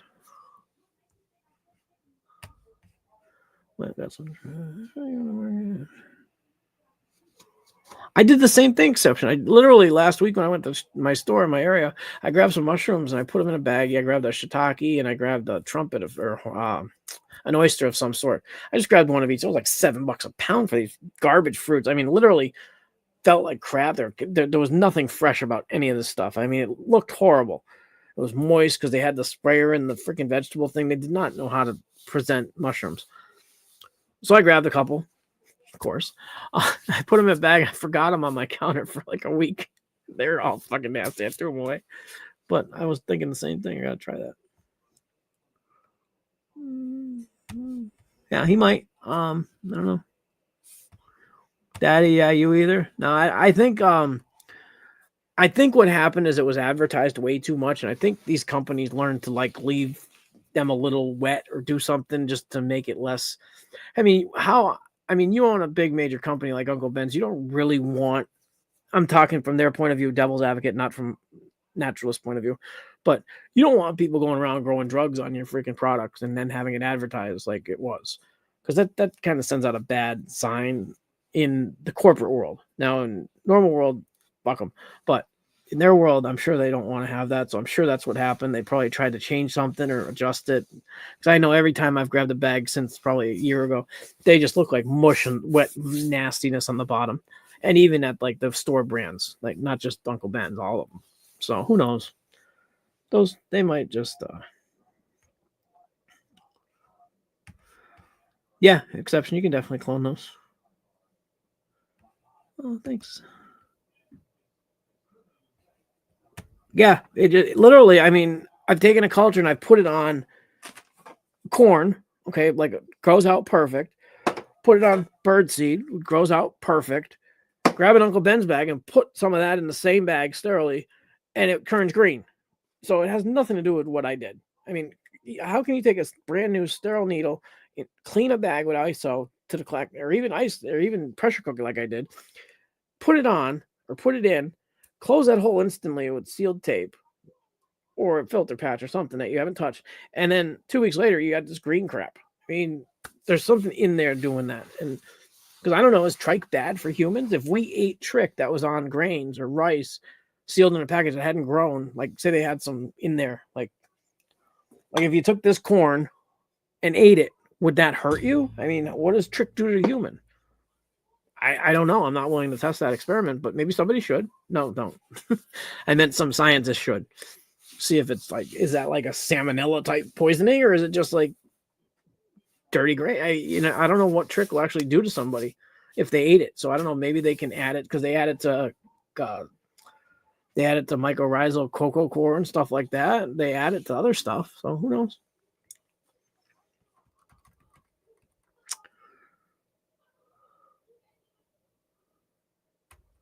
Okay, so yeah, a lot of people are having the same situation where they never had any luck. I mean, a lot of people probably had luck. I'm not saying they didn't. I personally didn't. So that's all I'm saying with that. All right.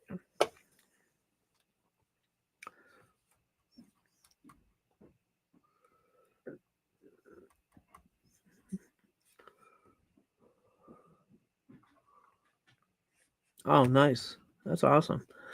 I got their Trebles Lions mane, Justin. Get in touch with me. We can share them or something if you want.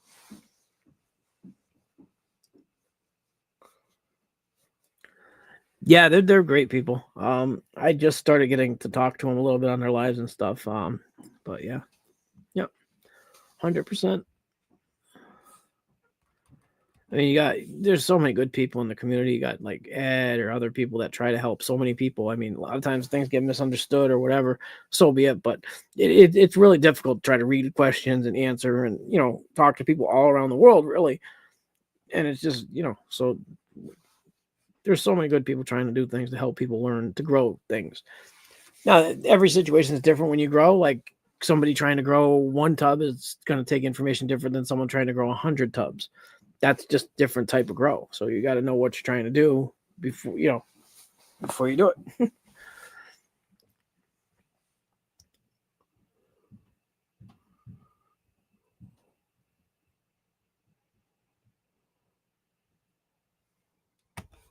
Oh, cool. Yeah, it's just the weirdest thing. Exception that just two of them. One's fine, one's not. Why did somebody do something different? I mean, I've tried knocking up 6 at a time and had 2 of them go green instantly, one of them not go green, 2 of them go green a week later. Then I get one that didn't go green, I get it on grain or get it on substrate, and it will go green a day after that. So I mean, I've had them fully colonized white, but then lose them in the gray on the bulk stage. I mean, that's about the closest I've gotten to success. I've never had a fruit from an Uncle Ben's bag, I should say, but it's weird. I don't know. Maybe the bags are not 100% like airtight, so environment might have a lot to do with it. Like maybe there's some sort of like where it's permeable or something. So maybe if you have a bad environment, that's going to make a big difference on the like say the outside of the bag is not a perfectly smooth surface. So when you're putting your micropore tape on the bag, maybe there's like a little bit of like a texture to the surface of the bag and maybe something sneaking in under the tape. I don't know. Never had any luck. So there's lots. I thought about it for a while, and I was like, maybe this, maybe that, because I've also taken an Uncle Ben's bag and taken it out and put it in a Ziploc bag, and that's gone bad. So I blame the rice. I blame the product.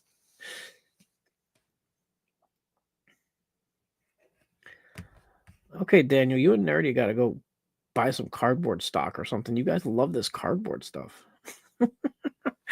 I did grow on cardboard and dog hair and dog food once just for fun, but it ended up tricking out after a week. But it did colonize. The agar did jump off the agar chunks onto the cardboard and onto the dog food. It even started going around the dog fur I put in there. Yes, I put dog fur in a grain jar once just for fun.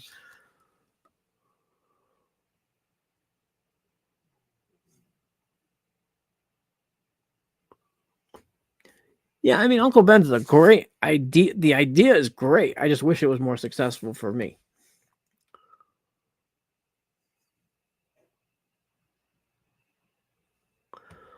The funny thing with the Capri Sun thing is if you look at the ingredients on the Capri Sun California Dream or whatever the flavor is that they say to use for LC, if you look at the bottom at the ingredients, one of the ingredients says mushrooms, something. It's there's a mushroom. It says something mushroom is one of the ingredients. It has mushroom in it already. So if you actually read it, it's like, why is there mushrooms in my Capri Sun? But yeah, that was fun. I looked into that. I looked at that one too, Derek. I tried that. Then I just tried as recently as a week ago. I tried vitamin water LC. I mean, technically there is LC growing in there, but it's just not great. This one, it's got some stuff growing at the bottom. It's got some nice little culture going there. See?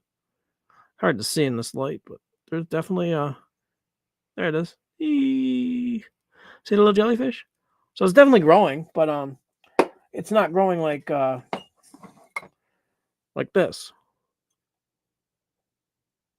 Those are growing nice. And then this one's like 2 days old and it's got a ton of crap in there already. Look at that big chunk in the middle. I literally put like 1 drop of LC in this from this thick sucker. So I put 1 drop in there because I put some on grain. I figured, I'll try this LC, see what happens. It worked out good.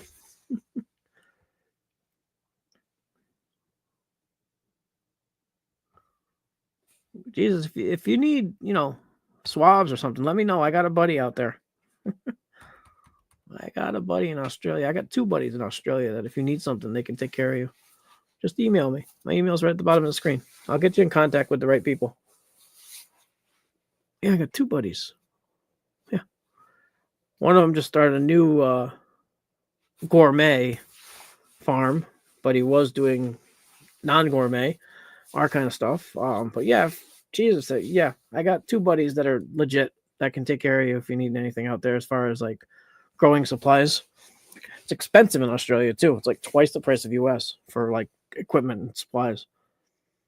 But yeah, just email me, JC. I can take care of you. I can hook you up with the right people.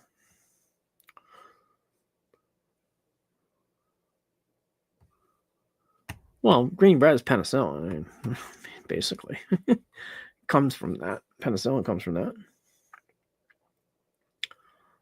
Oh, bye, Mike. Thanks for coming in.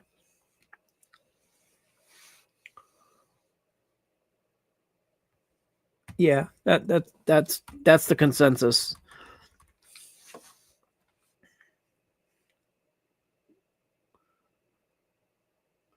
Well, even like Cade and his girlfriend over there, medicinal mycologist. He's done Uncle Ben's fine, worked great. I watched his technique. I've seen his technique. It looked same as anything I've ever done. If anything, I was more sterile trying to do it because of how bad luck I've had. It just does not work. I mean, I've done it where you cut the corner off, where you just melt the little hole with the tape, all done in sterile air or in a still air box or in front of a flow hood of sorts or in a, I've done all the different techs. I even went as far as taking an Uncle Ben's bag after putting it into another bag, soaked with alcohol inside the Ziploc bag, and then injected through one bag, through the sterile alcohol and into the injection. I tried many, many things. And that was using his exact technique too at other times, not just, I watched, that was the first one I saw as well. I saw his tech. I thought it was great. I tried it. Didn't work. I mean, maybe I got bad LC, but I mean, I've done it many times since and still had the same results. So I don't know. One thing I never tried spores on Uncle Ben's. I never saw that as an option. But I could probably, yeah.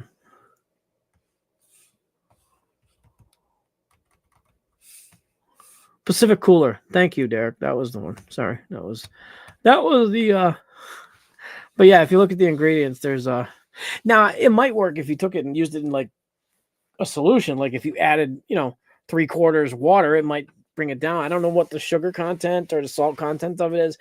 And the other thing too, guys, if you do look for like weird things to use, electrolytes, when you see those are salts, basically. Remember your Idiocracy movie? They put Gatorade on everything and killed the planet. Well, that's what electrolytes do. They're salts. So they're going to, they're not, you got to watch your content of those things if you're growing things.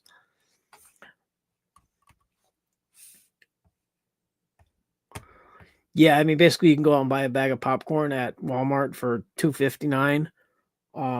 A rack of pint jars for $16, an LC for $15, and a bag of CVG for like $20. And you can grow mushrooms for under $70, under $50. Literally, you could go to Jungle Pack, get it all in one bag, and then get an LC, and you got everything for like $55. And you can do that completely in your house without any sterile equipment, just some alcohol and maybe a lighter. So you can grow a batch of mushrooms or fruits for under $50 nowadays. Maybe 75 if you've got shipping issues or something like that. But if you want to save $30 and use Uncle Ben's, you got to figure you got to buy some Uncle Ben's bags. You probably need a couple of them. You got to buy an LC. So you're looking at probably $7 to $10 for 2 Uncle Ben's, 3 Uncle Ben's bags. $20 for your LC, give or take. So you're already at 17 or 27. Then you got to buy CVG, so you need another $20 for that. So you're at 47. So to save $10, you can use Uncle Ben's, or you can just buy something that'll work properly, or do your own, and then you have the knowledge of how to do it when you don't have all the extra equipment or all the extra fancy stuff.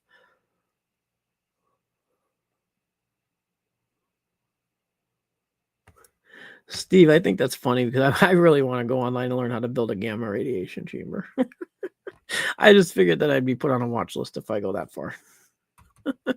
How to make a radioactive chamber in your house. Because I wouldn't want to buy one. I'd want to build one. That'd just be so much fun. But I'd probably end up dead. Something new. Corrugated cardboard has a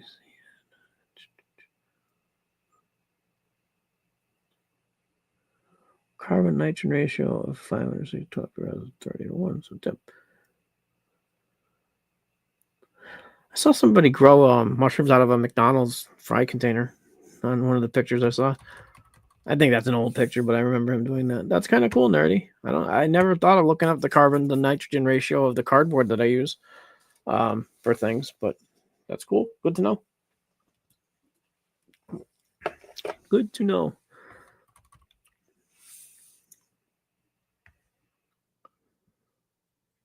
I'll start saving my cardboard from my paper towel tubes.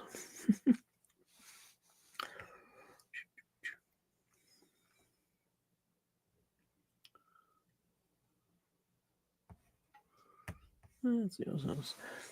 If I'm around in 10 years, I hope to have my own house by then. Maybe I'll start something.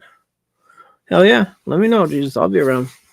Might not be the same name. Might not look the same. Might not be in the same place, but I don't plan on going anywhere. I've been at it for a better part of 20 years. Yeah, you and me too. I've only been at it a few years, but I've been at it a couple years, but I started back in 2000s. Same, basically everybody gets the spores from somebody or in the magazine or whatever. I tried the same thing. I tried to grow BRF cakes and I failed, and I might have had a little success or this or that. I mean, I did the same thing and I stopped, and that's the way it goes. Good evening, Ed. How are you? Or is it good morning there now? Yeah, it should be like, 2 a.m., 3 a.m.? Anyways, hi, Ed. Nice to see you. I got all kinds of cool stuff happening. Exceptions. Let's see, what's this next one? Oh, I hope we can make the view. That's a heck of a trip for a Mush Fest. I'm trying to get a couple states away, and I can't even make it down.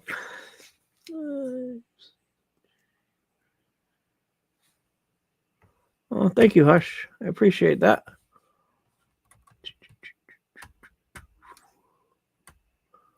Yeah, it's here. Everybody's saying hi to Ed. Hi, Ed. Trying to get used to this new laptop. It's hard to find the buttons.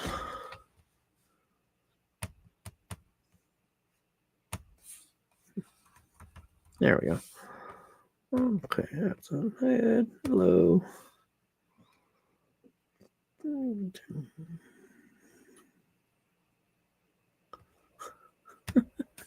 Jesus. You got to fly with at least 10 grand a weed. Exception saying hi. Yeah, I believe it's a waste. But it's fun for someone. It's fun to, if you just, it's a hobby, guys. So if you're doing it for like, cultivation reasons, just to get beyond a hobby, that's one thing. You probably wouldn't be using Uncle Ben's anyways, but it's a hobby. I mean, you guys can still have fun and try stuff, especially if you get like just a jar of LC. Make a jar of LC, grab a GT. Just get a basic GT or an ape or something really easy to grow. A B+, a GT, just something really simple to grow. Make yourself 300 milliliters of LC. Buy yourself a couple dozen syringes or 10 cc syringes. Pull out some LC. Start inoculating shit. What do you got to lose? I mean, it's fun. It's a hobby. Why not learn? I mean, grab some Uncle Ben's bag. I've grabbed those pasta bags. I've grabbed different Ben's bowls. I've grabbed a bunch of things and tried. None of them worked, but I tried them. They were fun. Keep them away from your good stuff. But, why not? Everybody, you learn everything somewhere. Like I said, with this freaking corn, I mean, I didn't sterilize this and I was shocked. I froze it, took it out, thawed it out, and it turned green. So apparently there's trick everywhere in my house, even when I'm pulling stuff in jars that I'm just going to use later. I should have just left them frozen, then put them right in the pressure cooker, which I have a bag of like 5 pounds of corn just sitting in my freezer. But yeah, so it's like, these are the exact same corn. One's been sterilized and it's colonizing perfectly fine, no green. This one here wasn't sterilized but sat in the jar and turned green. So I don't know, weird things. It's a hobby. It's fun. Can't hurt to have some fun.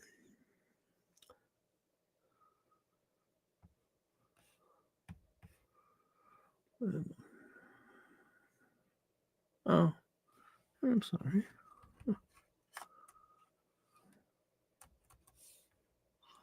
Mike's back. Ooh, what's up, Mike? Oswald saying hi to Ed. Thank you, Justin. Let's see. That's Justin. I feel sometimes with Uncle Ben's deck.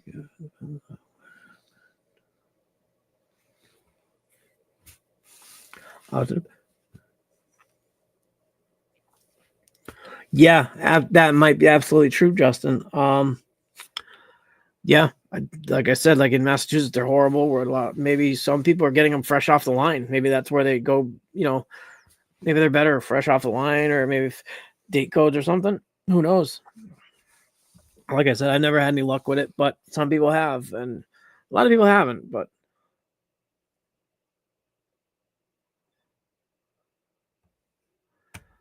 yeah, I usually separate it. The corrugation, I usually steam it and separate it. When I did that, it was just for fun, though.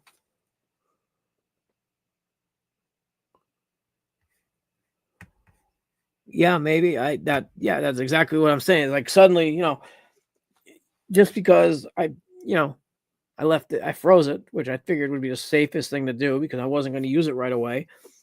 And I honestly thought maybe it would just rot, just turn into rotten corn if you didn't PC it. Because when you PC it, you're killing all the bacteria and all that stuff in it, so it's sterile. So this could sit for, I got half a dozen to a dozen jars sitting up there, and they're just fine. They're a couple weeks old. But I got 3 that came in the freezer, came out, and just sat, and it turned green. I more expected it to just get a little soggy or something like you would with any vegetable in the fridge. But to turn green like that, I mean, I could open a can of corn, put it in a bowl, and leave it in my fridge for a few days, and it wouldn't turn green like that. That's what's really surprising. Is it's corn. It hasn't been inoculated. It has not been opened. It was put in there after it was cooked and closed. So somewhere, it's really freaky to me. But sterilizing it apparently kills all that stuff because I obviously had, the other 14 or 15 pints that I did, came out fine. They're all colonizing. They all look great.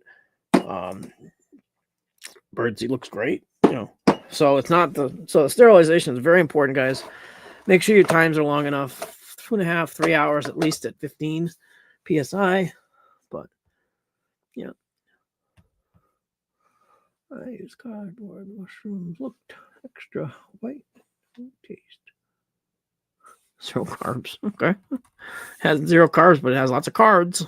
That wasn't funny. Massachusetts exception. Yeah, I'm north of you probably. Where are you? I know, who is it? Niffy and Cleany, they're up in New York.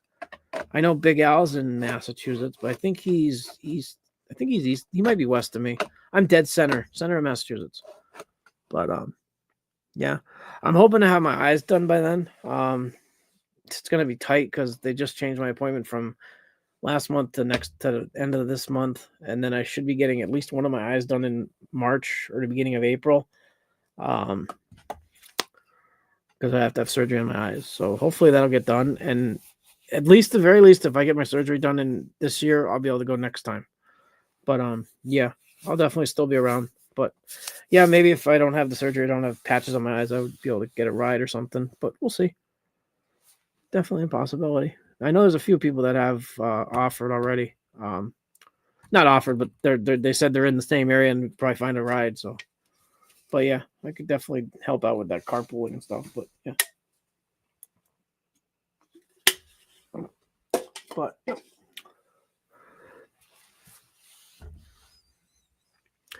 Yes, sir, they are. That's absolutely true. And it's just weird that you don't think about them. This really opened my eyes to it. Just seeing this, literally this jar. I'm not going to open it, but I mean, it's still, Oh, that's a good example of what happens when you have trick. It kind of gets cloudy looking. So you guys can see if you have trick in your grains, it'll get cloudy like that when you shake it. What it is, that's all the spores inside there. It's a good example. But yeah, maybe I'll try colonizing it or sterilizing it and seeing what happens. Yeah.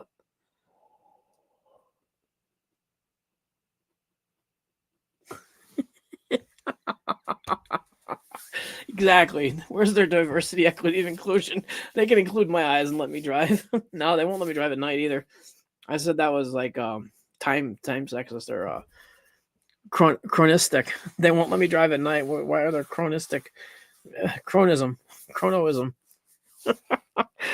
Yeah, they took my night vision. No, basically, I went and got my license renewed in October. My birthday was in November, so I went early. And I was having a great day. I could see just fine. I went there and they said, okay, you need to have an eye exam. I said, okay. So they put my head against this thing and there's like lines of letters. I literally couldn't see any of them. I'm looking at this like field of just white with these black blurs going across it. And I'm like, there's no letters. She goes, I said, I have cataracts and I got to get surgery. And she goes, oh, well, here, let me brighten it up. And she brightened it up. And I was like, okay. And I at least got my daytime license out of it. So I said, well, can I get it back? And she goes, yeah, just as soon as you get the surgery, have your doctor send us a note. So it's not a permanent thing. It's just a restriction for now. But yeah, that was kind of screwy to have happen. But it happens. I still occasionally drive at night. I can see fine. Like road signs are not ease in different directions across the screen. I mean, road signs are easy. They have a shape, they have a color. They should have a real world test to your vision. What they really need in my state is to have the lines on the road painted properly.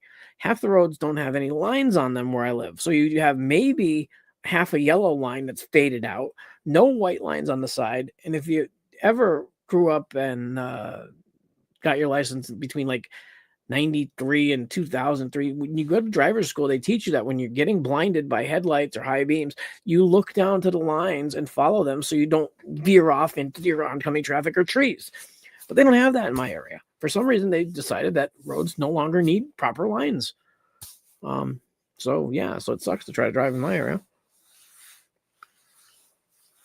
Well, the thing I'm thinking is, Mary, okay, if I legally can't drive because my eyes are so bad, aren't I legally disabled? Oh, that'd be fun to try to pull that one off. Anyways, I'd rather have my job.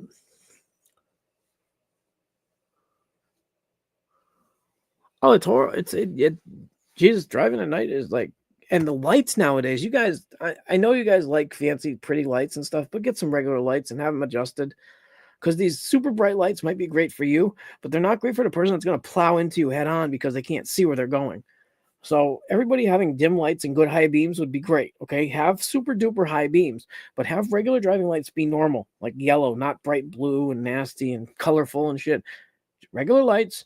When you need high beams, have super lights for your high beams. That would solve a lot of issues and actually turn them on and off when you're driving down the road.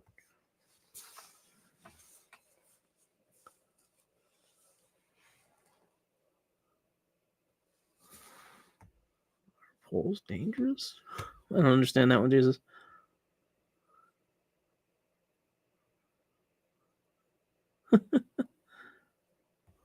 Yeah. And I'm driving like in a pickup truck or a van, and I'm not low to the road, and these things are freaking killer. And it's not just me, because my father's the same way. Everyone we talk to feels the same way. It's just weird.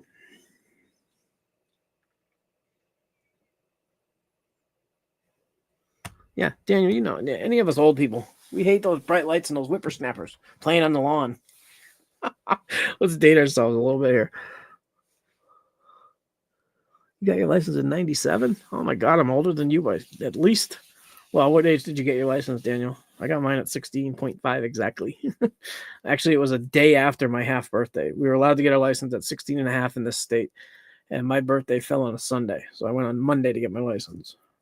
I got my permit on my exact date of birth, November 18th, and I got my permit on May 19th. Exactly 6 months later. I was driving still. I was 14, but I needed a license after a while.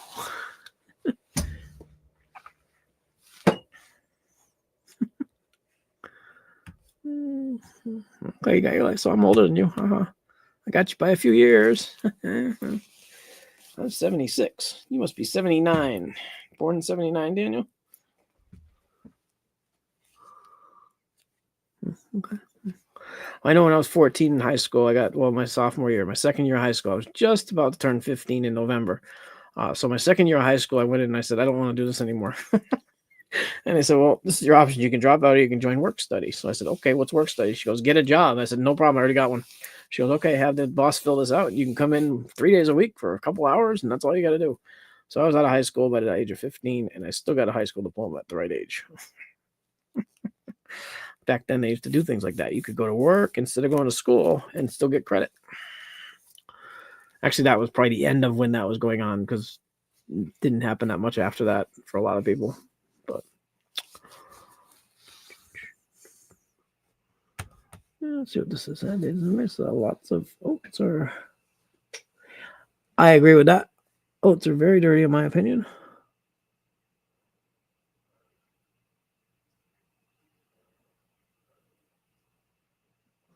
I must have missed something up here. Let's see.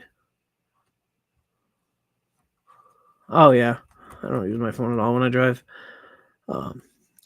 Yeah, I got the whole oats from Tractor Supply. The Nature's Pride or something. Nature's Pride or something like that. It's the whole oats, and and I got them, and I used them over the course of a year and a half sporadically. Just occasionally I'd use some, and I was having horrible luck with them. I mean, one jar would work, but I don't think I really had much for success with the oats for fruiting, because they were just nasty. They would always contam out. And if you let them sit for a week, they'd go turn green, and that was after proper hydration, proper sterilizing. And come to find out, the bag I bought had gotten wet in the storeroom or something. So I think there was a lot more issues with that, because literally Tractor Supply stores all this stuff in just like an open air storeroom. So there's no real quality control, because they're thinking they're feeding it to horses. They're not thinking we're going to use it for humans or growing and stuff. So I think that's where popcorn, things like even bird seed. I mean, I like the bird seed, but I couldn't get the same one this time. That's why I went to corn again. When I went to Walmart, they didn't have the same bird seed, and I didn't like any of the others because they just had too much weird shit in them. These little green and blue and red things and stuff for birds. I said, no, I'm good. I like the one I had. If I can't get it, I'm going right back to popcorn. So I went with popcorn.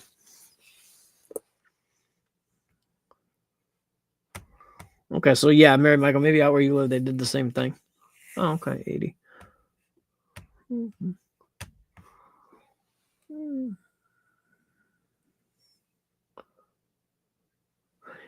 Yeah, I got my license at 16 and a half, and I got my first my first ticket later that afternoon. My second ticket the next day, and they were all speeding. Well, one of them was racing, but I was a very crazy person. But yeah. JCPV or vape thing. Yeah, vape time. That sounds like a idea.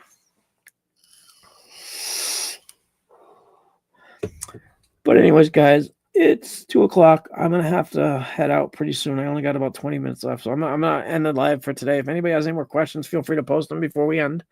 The 1,000 subscriber giveaway is changing to 500. Okay, 1,000's too far away. I want to give out stuff faster. I don't want to wait that long. So when I hit 500, which is only 85 followers away, we gained over 25 followers in the past week and a half. Thank you very much. Appreciate all of you. So when we get to 500 on YouTube, we're going to do a giveaway, and we'll give away 2 big prizes. They're going to include cultures, LCs, plates, all kinds of stuff, maybe fruit, flour, whatever people need or want. I'll talk to them, and we will set up a prize package for each of the 2 winners. It's going to be equal value, shipping included. So we're going to do a big contest when that happens, probably the week after I hit 500. I'll start posting it. We'll announce it, and then we'll do it the following week and try to get as many people in the live as we can to do the giveaway. I thought 1,000 would be okay, but at 500, I think it'll be better because it'll be sooner, and I want to give more stuff away as sooner I can, the better. So we're going to change that to a 500 follower giveaway, subscriber, sorry.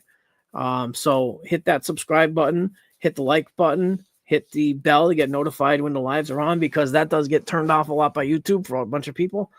So if you can do that for me or get other people to follow, just try to get the numbers up, and we'll do a contest and we'll do a giveaway. So yeah, you guys have a great day. Let's see who's here. Ed, thank you for stopping in. I appreciate that. Oh, no problem. I was just talking about this weird stuff with contamination, stuff about sterilizing grain, like you were talking about yesterday too. Just definitely kind of hit home because it was the exact same time I saw your live. I was seeing my jars got green from jars I never pressure cooked. Billy D, thanks for coming. Nice to see you. Derek, have a great day. Mike, have a great day. Daniel, have a great day. Steve, thank you for coming in. Everybody else, you have a great day and much love.